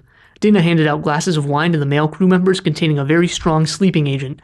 Villa might have said it was powerful enough to knock an asteroid out of orbit. Sulin and Dana set course for Drava, as this is where Orak told them Commissioner Sleer had gone after her exploits on Vern. The supercomputer also informed them all Dravans were female warriors. Having just neutralized the males on their crew, at least for some time, they now ended up on a planet exclusively inhabited by females. How ironic as well that they should have traveled to a world where Avon and Villa's long-lost crewmate, the pilot and space pirate Jenna, was rumored to have been, according to Orak. They landed the ship. Sulin didn't trust Orak to teleport them down. Avon would have programmed him not to cooperate. Dana agreed Orak often hadn't been much help to them. Dana was impressed with Sulin's piloting skills. Terrence has his uses, the gunslinger said dryly. They left Scorpio and walked towards the only building they could see, hoping to find Servalan there. What does that smell? Dana asked. Like something rotting, Sulin responded. Looking around them, they became aware of all the corpses that were scattered around everywhere. Some of the women had their necks broken, while others had had them slashed. They also found bodies that showed signs of extremely brute force, and the look on the women's faces seemed to indicate that they had suffered terribly before their demise. It turned out not everyone was dead on this world. In an instant, Sulin had her gun taken away by an inhabitant of Drava toting a large rifle and wearing an imposing uniform. She cursed herself. In the past, Sulin would have been less able to put up a fight, but she impressed Dana by using the jujitsu she had taught her and soon managed to get not one but both weapons off the local. Dana commented with a smile, I think I might have taught you too well. She intervened and knocked the woman out with one blow. Now that's teamwork, she concluded. Dana's hunting instincts told her something or someone had been watching them during the fight. All of a sudden, a huge shape appeared out of nowhere. It was walking towards Sulin rather slowly but menacingly. After that camp and treacherous creep Dorian and the murderous bastards who killed my family, I'm not going to be challenged by some monster again, she thought to herself. She unholstered her gun and fired one of the plasma bullets they'd taken from the gun rack on Scorpio. Heck yeah, bringing the gun rack back. The shape was hit by the bolt of energy and crashed to the ground. Was that it? Dana and Sulin had survived this long not to be thorough and hadn't survived this long not to be thorough and suspicious. Dana checked its pulse while Sulin continued aiming a gun at the body. Nothing. Really is a corpse, Dana said with a smirk. We did it. Then in a blink of an eye, one of the shape's hands tightened around Dana's neck with one of his feet. He kicked Sulin so hard she went flying and landed several meters away on the unforgiving hard ground, face first. Sulin! Dana was horrified and worried. However, her expert fighting skills meant she could free herself. This didn't prevent her from being scared, really scared. Dana knocked the shape out with a well-aimed karate chop to the face, although it didn't make her feel very confident. This thing's strength is superhuman. I've never experienced anything like this before. One more second and I'm sure my neck would have been snapped like a twig, Dana uttered. And guns don't seem to have any effect on him. Sulin got up from the ground, blood dripping from the corner of her mouth. Also, how can there be a pulse? I shot it through its heart, she said incredulously. Dana went over to Sulin and they moved back to make sure there was plenty of distance between them and the shape. Dana looked at the huge boots, hands shaped like claws, and expressionless mask for a few seconds, grimaced and concluded, we have to resort to drastic measures. I can throw an explosive on that thing and blow it to smithereens. We'll have to be quick. It didn't take him long to recover last time. Dana retrieved a small bomb from the inside of her mouth. Heck yeah, bringing that back too. She chucked it in the direction of the shape. They were both horrified to see the human form sit upright in one robotic movement and catch the explosive in one hand. There was a huge explosion. Body parts, blood, and innards went all over the place. They relaxed and looked at each other. In the distance, they noticed some people coming towards them, so they became alert again and drew their guns. A male and female dressed in the same uniform as the woman who'd attacked earlier made a sign that they were unarmed. The two killers from Scorpio decided it wasn't safe to lower their guns. There's no cause for alarm, ladies. My name is Maga, and this is my male servant. I thought there weren't supposed to be any men on this planet, Dana said. Oh, he doesn't really exist. He was created. An android? Sulin remembered her experiences with Muller's cybernetic creation. Maga smiled, something like that, and the creature who attacked you, she looked in the direction of the remains, was built in a laboratory. She shook her head. It tried to fit into our society, but its hideous features and cold demeanor prevented it from being loved by anyone. In the end, it turned into a murderous monster. We should have seen it coming. Well, it's gone now. Sulin didn't trust the Draven leader. Dana was getting impatient and decided to ask about Servalan. Where's Commissioner Sleer? Why do you want to know? Maga's eyes turned dark. She wasn't welcome here, and I should have eliminated her myself instead of relying on my incompetent clones. She sounded angry. Without warning, Maga and her sex slave drew their weapons, but Sulin was quicker. She shot them both through the heart. They were killed almost simultaneously. You really are quite the markswoman. So now we know this has all been for nothing, Dana sighed. Let's go back to Scorpio. Avon and the others should come around soon. Sulin remained businesslike. What are we going to tell them? We'll think of something. Dana will probably bump into my archenemy again soon. She does seem to be obsessed with Avon. Dana actually looked forward to hearing the garrulous villa. It would feel familiar. She'd had enough of excitement, at least for a little while. The end. The end. Yeah, so quite an extensive story there. I assume it takes place, it seems like it takes place Series D. It's definitely after C. Post-Animals, at least. Since Dana mentions Justin and the animals. Yeah, and not going to ignore the elephant in the room here. I'm a little skeptical of the sexual content of this story. Blake 7 was never necessarily dealt with, stuff this sexually explicit, but it's, Terrence slept with Servalan. This is actually post-Sand as well, since it mentions Terrence sleeping with Servalan. And there was... Post-Gold, because there was reference to Avon's line about killing her herself. Right, and there was Blake and Inga as well. Right. It's not like Blake 7 ever shied away from it. I'm actually surprised that Blake 7 didn't deal with it more, since that's kind of the gritty theme that I feel like Blake 7 would go for. Yeah, I mean, the first episode had the supposed child molestation. So yeah, maybe I'm focusing in on it more because it's a written story. Mm-hmm. But yeah, it's real interesting how Dana, I wonder why I forgot her name for a second. Dana and Sulin team up and decide to kill everyone else. Or at least drug them. Look, they just drug them. Sorry. They could have easily taken everybody out, though. They had the skills to. And the Frankenstein influence is also, for sure. Frankenstein haunting this podcast as always. Yeah. Yeah, I could have seen this as a TV episode. Would have given Sulin something to do, right? Yeah. I think that's the thing, is that this gives Sulin more than really any episode did. Mm-hmm. Gives her an actual role. Right. Also teaching Dana. Yeah, Dana teaching her. Yeah, that's definitely a direction they could have and maybe should have. I mean, based on what we got, that should have given her the role of like a teacher, because I just think it would be pretty fascinating, because there hadn't really been, no one had really fallen into that like teacher and student role except like maybe Orak and Gan, but like that's not even a thing. Mm-hmm. So, and that could have been really interesting for Blake 7 to explore. It was really interesting to explore in the story, I think. Right. Especially with all the mentions of Dana being like young or a teenager or whatever, yet they don't do much with that except she's a little brash. Except making her romance with Justin really awkward. Yeah. But I mean, her brashness, like other characters are brash as well. Yeah. Avon's brash. Avon's brash. So, yeah. Maybe he's even more brash, you know? But thanks, Jurgen. Yeah, thank you, Jurgen, for sending in that story. It's my turn to read now. Right. At Iomamo, Iomamo on Twitter. IOMAMO on Twitter. A continuation of the series, definitely not a reboot. The name Blake 7 still applies because this new group is following the lead of / doing it in tribute to the original gang and Blake himself. Either way, the myth is more important than the man. And or something like Robin of Sherwood, where a person is appointed the new Blake. Or perhaps this new revolutionary has the arrogance to name themselves Blake. I don't know, anything but a reboot anyway. Yeah, total agreement on this. I wouldn't want a reboot of Blake 7. Yeah, I wouldn't want a reboot either. Like Robert Zemeckis, over my dead body. Not that I own the rights to Blake 7, but I like this idea of Blake kind of being a title that's passed from leader to leader. Right. That's I kind a of unique take on it. I use something similar to this in my story as well. I really like this idea. And this opens so many more possibilities. Because, I mean, it's not like they had exhausted all possibility with, like, you know, Avon and Dana and Sue and Tarrant, but, and Villa.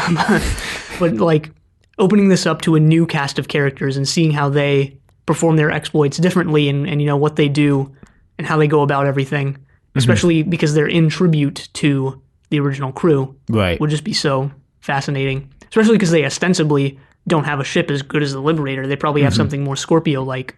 Right. I mean, you can even have Avon show up as an old mentor, you know, almost like Luke in Force Awakens showing up. Right. You could have Avon show up and be like, well, this isn't the revolution I knew, or something like that, just as like an old cranky hermit somewhere. You could even have Avon opposing them. Right. Or maybe even Blake opposing them, because I don't know if Avon would necessarily... I feel like once Avon's done, he's done. Yeah. But I do really like this idea of Blake being sort of a name, or a title right. Almost. What if it was revealed, I don't know how this would work, you need to do some finagling and possibly some retconning, but what if it was revealed that Roger Blake was not the first one in this line of Blakes? Yeah, you could even do a prequel series, just a season where it's like the first Blake that establishes Blake as the title.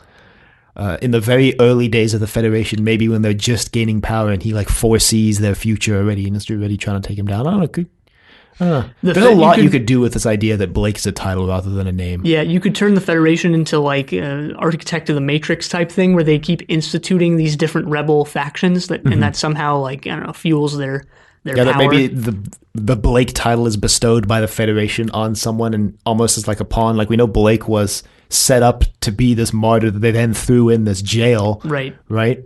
Maybe they've done this multiple times. Yeah, maybe Blake 7 refers to, like, this is the 7th incarnation of this, like, ruse. Oh, yeah. You could do that as well. There's a lot you could do with that, actually. There's a lot of ways you could take that. I jive with it. Yeah. Oh, we got one more fan submission here. Right, this is mine. This is from @tech_Paula on Twitter. I always had the idea that after the end of Blake, when only Avon was left, Servalan would step out, Avon and her would smile and walk off together, and that Avon had been working as a double agent all the time. Then he would continue to support the rebels whilst being it got cut off, but it's supposed to be Federation. I really like this idea as well. And I know we were kind of discussing this. This could either work with Avon or Tarrant, I think. I actually thought this was what was going to happen.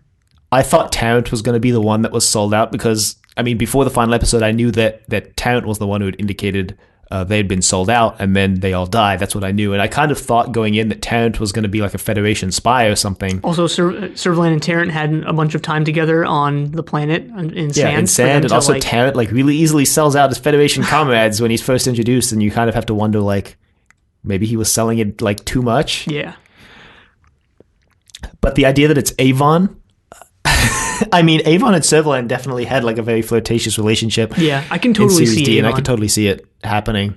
Especially with Avon standing over Blake's body at the end, like, haha, yes, it's done. or whatever. Yeah. I mean, we don't see who fires those gunshots at the end, so maybe it's Servalan coming in to wipe out witnesses. Yeah. Yeah, I really like this idea as well.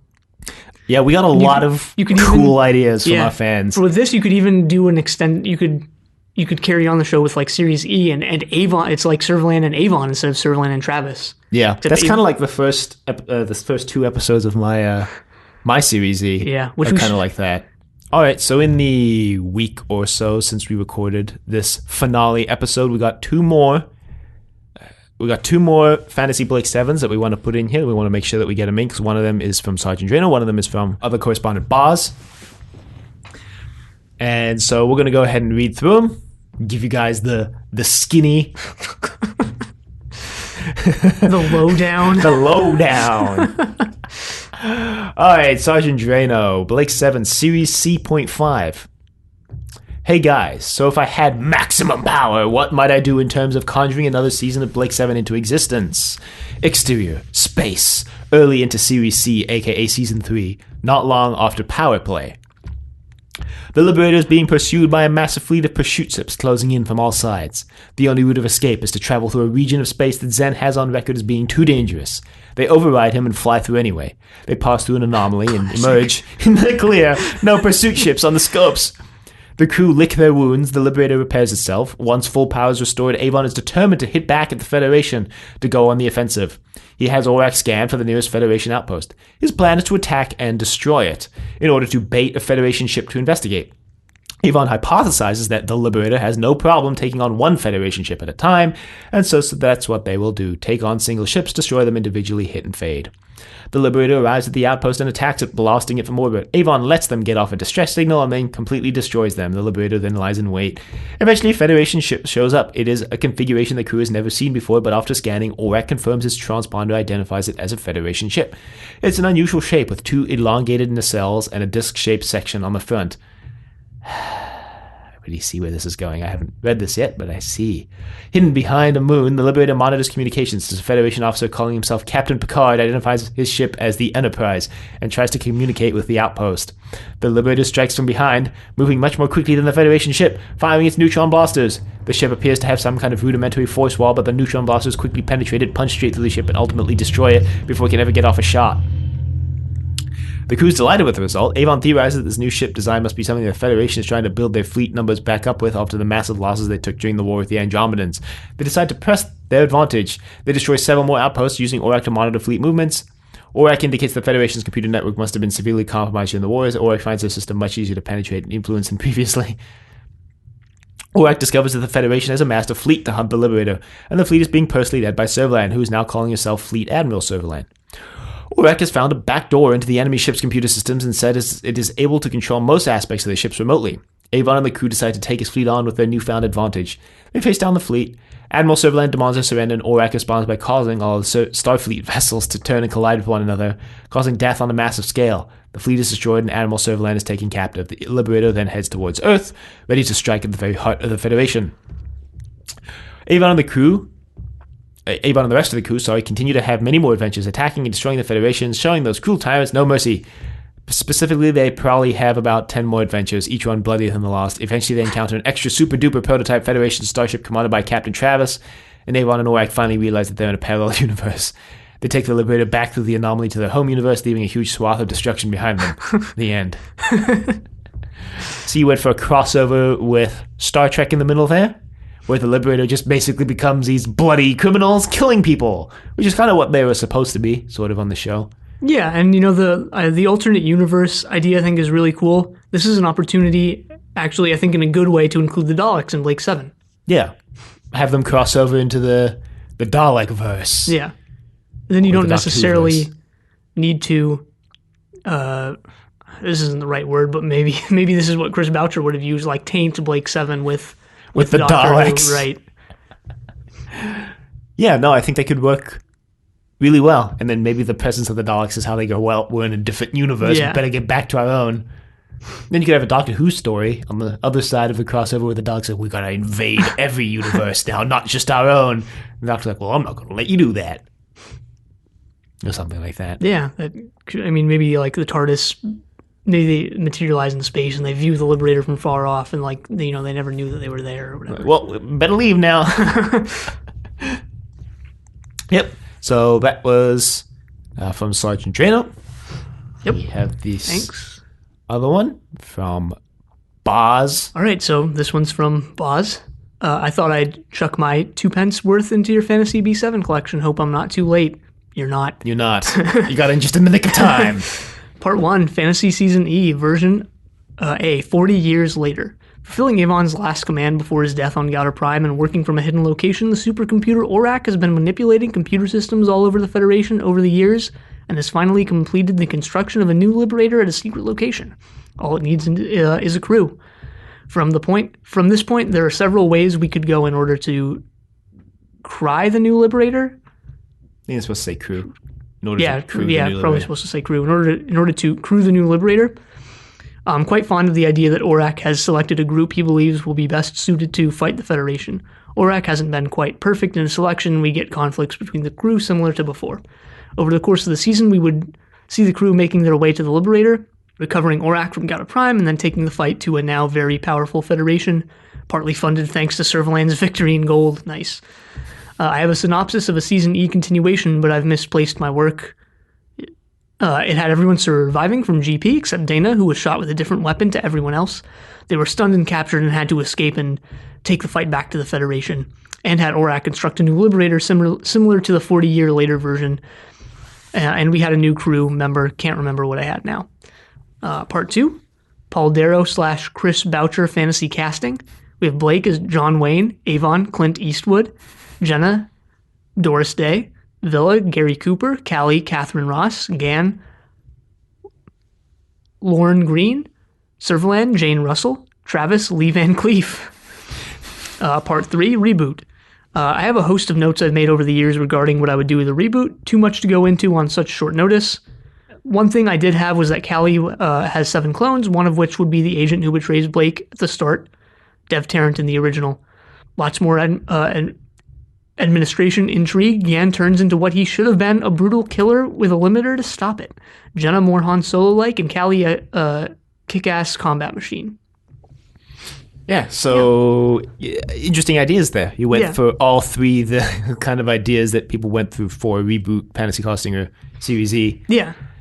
Your synopsis of Season E sounds kind of like mine, although in mine Dana survives. I kind of like the idea of Aurak picking a new crew, because he's supposed to be Aurak Oracle, Yeah, Aurak 7. Just kidding. picking a new crew to continue on the legacy. Yeah, but I also like the idea that he completely just like mucks it up and picks like the worst people for the job, or the people who like work, who are good into. Who maybe here's the thing: maybe he picks people who are like he picks like the best bounty hunter and the best pilot or whatever, and when all these people are brought together, they're the can't best work individually, together. but as a team, they're just like complete Exactly nonsense. Yep. I see you labeled your fantasy casting the Paul Darrow Chris Boucher one because it's Western themed. Yeah. Like Lee Van Cleef as Travis. I like John Wayne as Blake. We'll be honest. And Clint Eastwood as Avon. I don't know a lot of these other ones. Doris Day I do recognize. Yeah, I don't know any of them except John Wayne, Clint Eastwood, and Lee Van Cleef. I don't know. I feel like I think John Wayne as Blake and Clint Eastwood as Avon works, but I also could see that the other way around easily. Yeah, I agree. Easily, both ways. Especially given maybe season 4 maybe they Avon. could use that. Yeah, maybe they could use that in some way to have them play off of each other like that.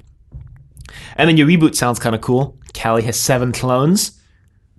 Yeah, that's really interesting because when Callie was introduced, her trustworthiness was suspect. Mm-hmm. So having her appear, her physical appearance match the person who sold them out in episode 1 would only enhance that.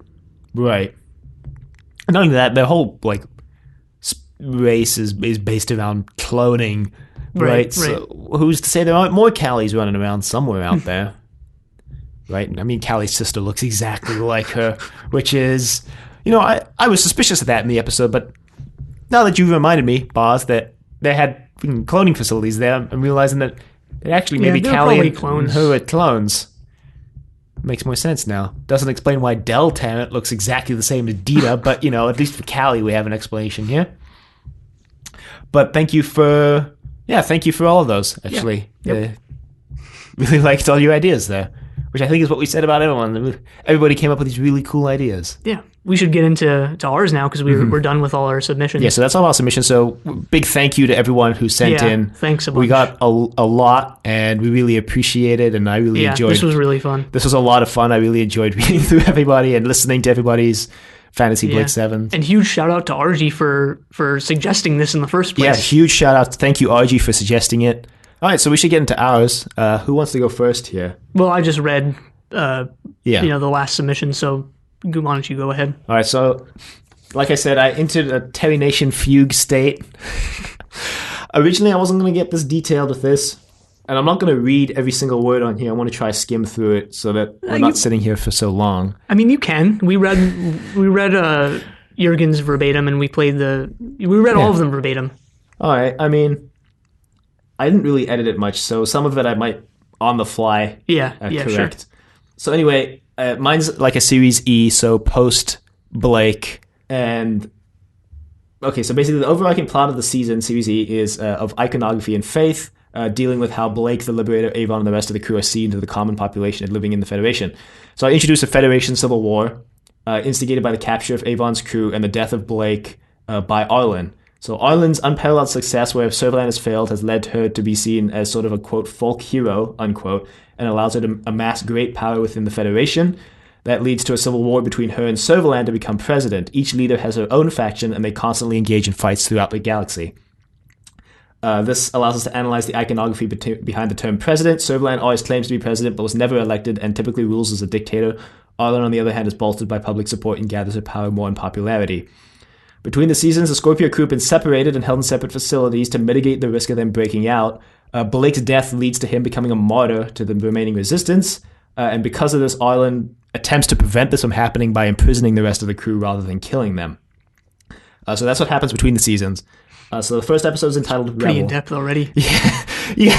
Some expert dialogue to introduce all of that. But it could work. I can see it working. I mean, yeah.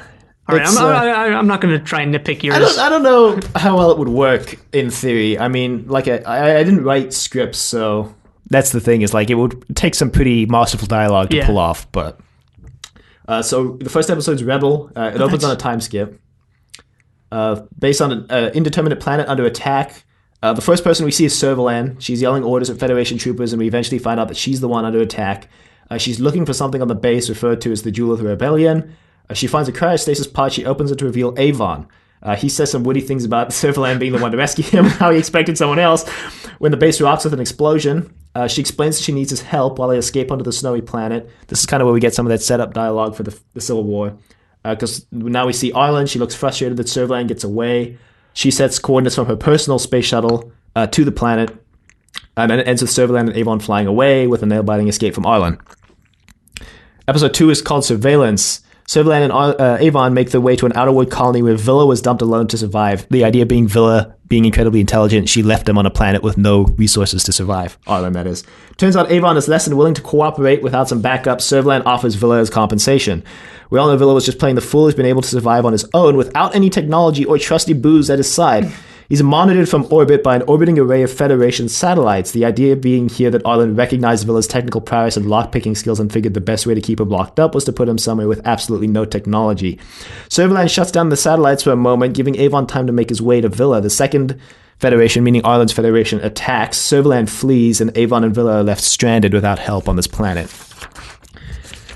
Episode 3 is entitled Pilot. Arlen arrives at the decrepit outerworld planet where Avon and Villa have been stranded. Villa chastises Avon for his piss-poor attempt at a rescue, and the two bicker for a bit before reconciling and agreeing that life would be easier if they worked together. Avon's cagey about how he escaped and offers few to no details. With the observation satellites back online, Arlen's discovered the duo on the planet and makes her way there personally. She intends to kill them, believing that the remoteness of the planet and the cover-up of their escape will lead many to believe them still locked up. She arrives, revealing that Tarrant is now her personal pilot. Avon and Villa steal the ship with Tarrant's help, but not before learning that he's had a computer microchip installed in his brain that ties him and forces him to be loyal to Arlen. Avon disables it, making an offhand remark about Gans Limiter, and Villa breaks them into the ship where they make off with it, rechristening it Survival. Episode 4, Gladiator. Villa and Tarrant are initially reluctant to follow Avon after the events of Blake. He monologues about how the Federation Civil War is the best time for them to end the Federation once and for all, and Tarrant rebuffs him that he never cared so much before. Avon counters by complaining that now that Blake is dead, he just wants to live in a galaxy where nobody wants to kill him. He just wants to retire to a backwater pleasure planet and never be bothered again, and until both Arlen and Servalan are dead, he can't do that. Tarrant says that they may be able to bolster their numbers if they rescue Serlin, who Tarrant had learned was being held in a gladiatorial arena where she's been forced to fight with hand weapons only. The idea being here that she's really good with, guns, so Arlen forces her to fight with hand weapons. Phil is able to sneak into the facility, Sulin's opponent, and Avon and Tarrant disrupt the proceedings from outside. Sulin has gained a new mastery over hand-to-hand combat, having been forced to fight without her trusty pistol. This gives her a more distinct purpose from Dana this season. Episode 5, Control. Tarrant continues to prove his usefulness in this episode, first by explaining where Dana's being held. Arlen plans to turn her hatred of Servalan into a weapon and has her contained in the galaxy's largest and most advanced psychology facility.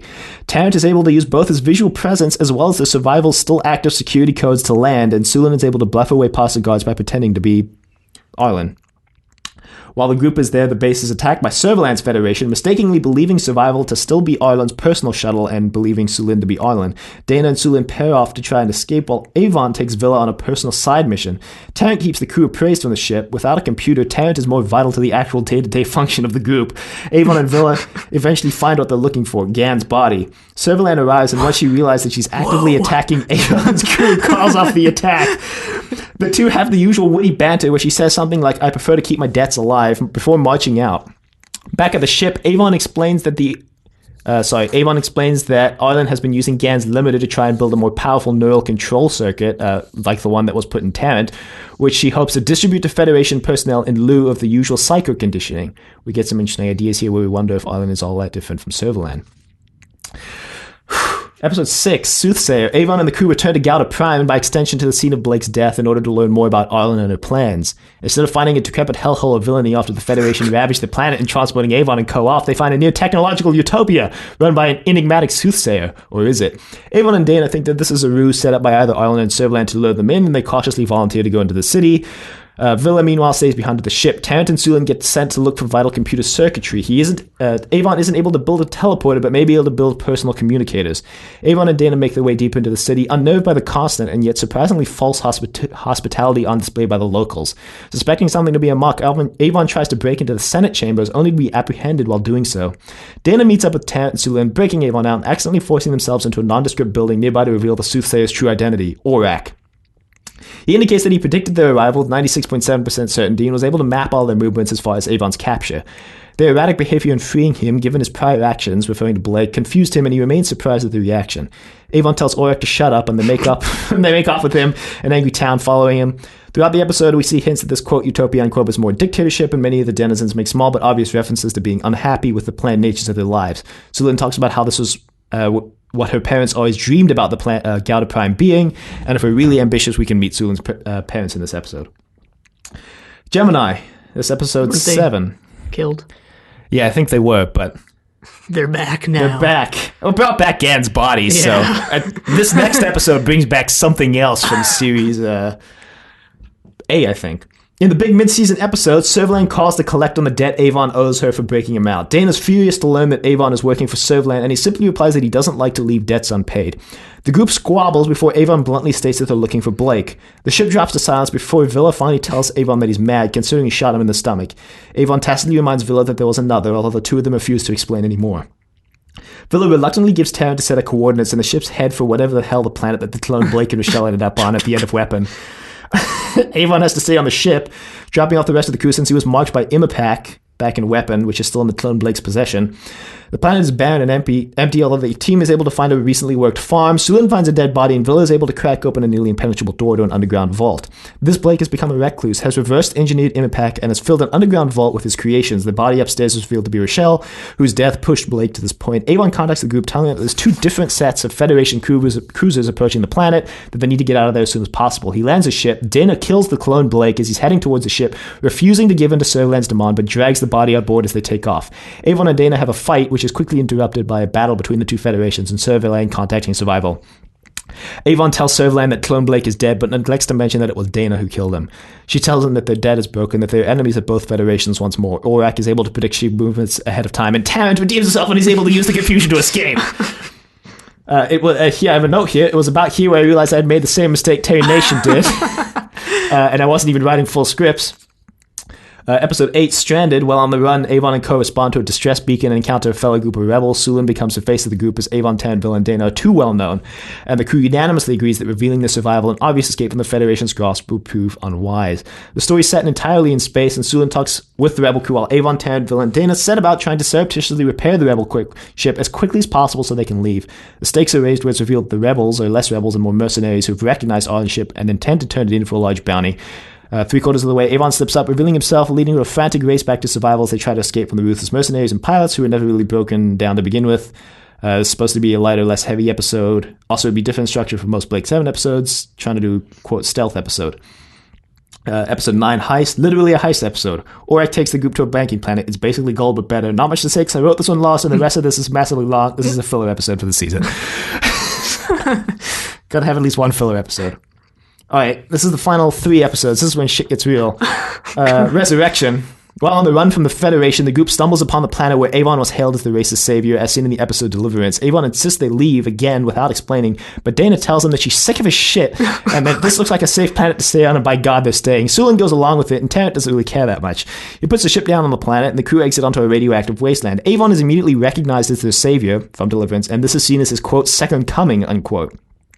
Avon takes it in stride and begins to lead the civilization, somewhat reluctantly, for the next couple of days. He starts to settle in, seeing this as his opportunity to prove himself more capable than both Arlen and Servalan as a leader. He eventually becomes so inundated with power he collapses at his post. Orak looks over him and discerns that he's had a stress-induced stroke. He lapses into a coma, and the rest of the gang has to gather parts from around the city before Avon dies, and they're able to construct a rudimentary stasis chamber to keep him alive. Orak is able to heal him enough for them to escape the incoming revolution led by anti-Avon parties within the government. Episode 10, Fear. With Avon out of commission, Orak directs the team to a planet deep in Servalan's territory which has been experimenting with a new form of psychotherapy. Orak has a theory that with simple modifications they may be able to use the form to reconstruct missing portions of Avon's mind and get him out of his coma. Dana eagerly accepts, seeing it as a potential opportunity to take out Servalan personally. The facility is filled with hallucinogenic gas that progressively degrades your mental fortitude, showing you increasingly fearful things before reaching your final fear. Dana is nearly immune to the conditioning due to her time in custody, and Tarrant's computer chip makes him immune as well. And the two head into the facility to search for the technology required to modify Avon's stasis pod. This is the so-called Dana episode as she takes charge. While on the base, they discover a method for breaking Servalan's psychic conditioning, which Tarrant takes with him in addition to the required parts. Villa puts everything together, and Avon wakes up, understandably upset, but more determined than ever to put this to an end. Episode 12, Limit. Avon uses Orak to find out where Arlen has been putting together her neural inhibitors. They're able to find out they're put together on a desert planet orbiting a binary star system. The dry atmosphere keeps the tech dry and free of particulates. Avon insists on going down with the group, even though he's been rather incapacitated the past few adventures. Avon and Sulin enter the facility disguised as technicians. Dana stays with the ship, and Tarrant and Villa get captured. Sulin launches a rescue attempt, and in traditional Blake 7 fashion, everything goes horribly wrong. She gets to use a newfound hand-to-hand combat to take out some guards, and Villa's able to unlock their cell from the inside. Tarrant's computer chip reactivates, and he turns on the crew. We have a Blake moment where Avon has Tarrant at gunpoint. They drop the guns simultaneously, Avon giving up, and Tarrant finally breaking through the mental conditioning of the computer chip in his brain. Arlen eventually enters, and Sulin engages her in combat to buy her friends time to escape. They fight to a draw, and Sulin escapes. Villa sets off detonation charges they planted when they first land, and the group makes off. Then the big final episode, episode 13, Crusade. Both Arlen and Servalan's factions seek to take Earth for their side to reestablish the Federation, assuring their future as the Supreme Commander. Orak duly informs the crew of this fact, and Avon rushes to Earth to take advantage of the ensuing battle for his own purposes. Arriving on Earth amidst a planet-wide battle, the crew makes their way to Federation HQ. Along the way, Villa dispatches Avon's break in Arlen's computer chip, while Dana and Sulin disseminate the anti-gas, disrupting Servalan's mental conditioning and thus stopping the fighting entirely, because both groups no longer follow their leaders. Avon reveals to the group that he had Orak downloaded the blueprints of the HQ and discovered a nuclear missile housed just below the building in a secret silo that he believes he can rewire. He and Tarrant make their way there while Villa and Co look for Servalan and Arlen. Avon breaks away from the crew, having a sidebar with Dana where he refuses to let her go in to face Servalan, telling her that he's been dying ever since his breakdown and resurrection. He has nothing left to live for, making the bleak reference to the loss of his, quote, best friend, unquote, i.e. Blake. The episode finally comes to a climax in the president's chambers where Servalan and Arlen are squaring off when Avon enters. The three look at each other and size each other up before Avon gives an impassioned plea to his crew to leave over the closed-circuit television. Servalan and Arlen do not seem phased at this, but Tant takes charge and gets the crew out. The episode ends with Avon detonating the nuclear warhead, taking himself, Servalan, and Arlen out, and ending the Federation for good. Dana bemoans not being able to kill Servalan himself, but Villa raises a toast for his old friend, and the ship sails off into the metaphorical sunset.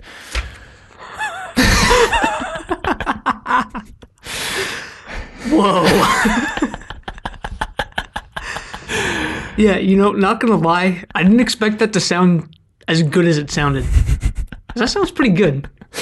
Yeah, thank you. Like I said, Terry Nation fugue state. Yeah. A lot of those episodes sound really entertaining. Yeah, there were two filler episodes in the middle where you could tell I ran out of ideas.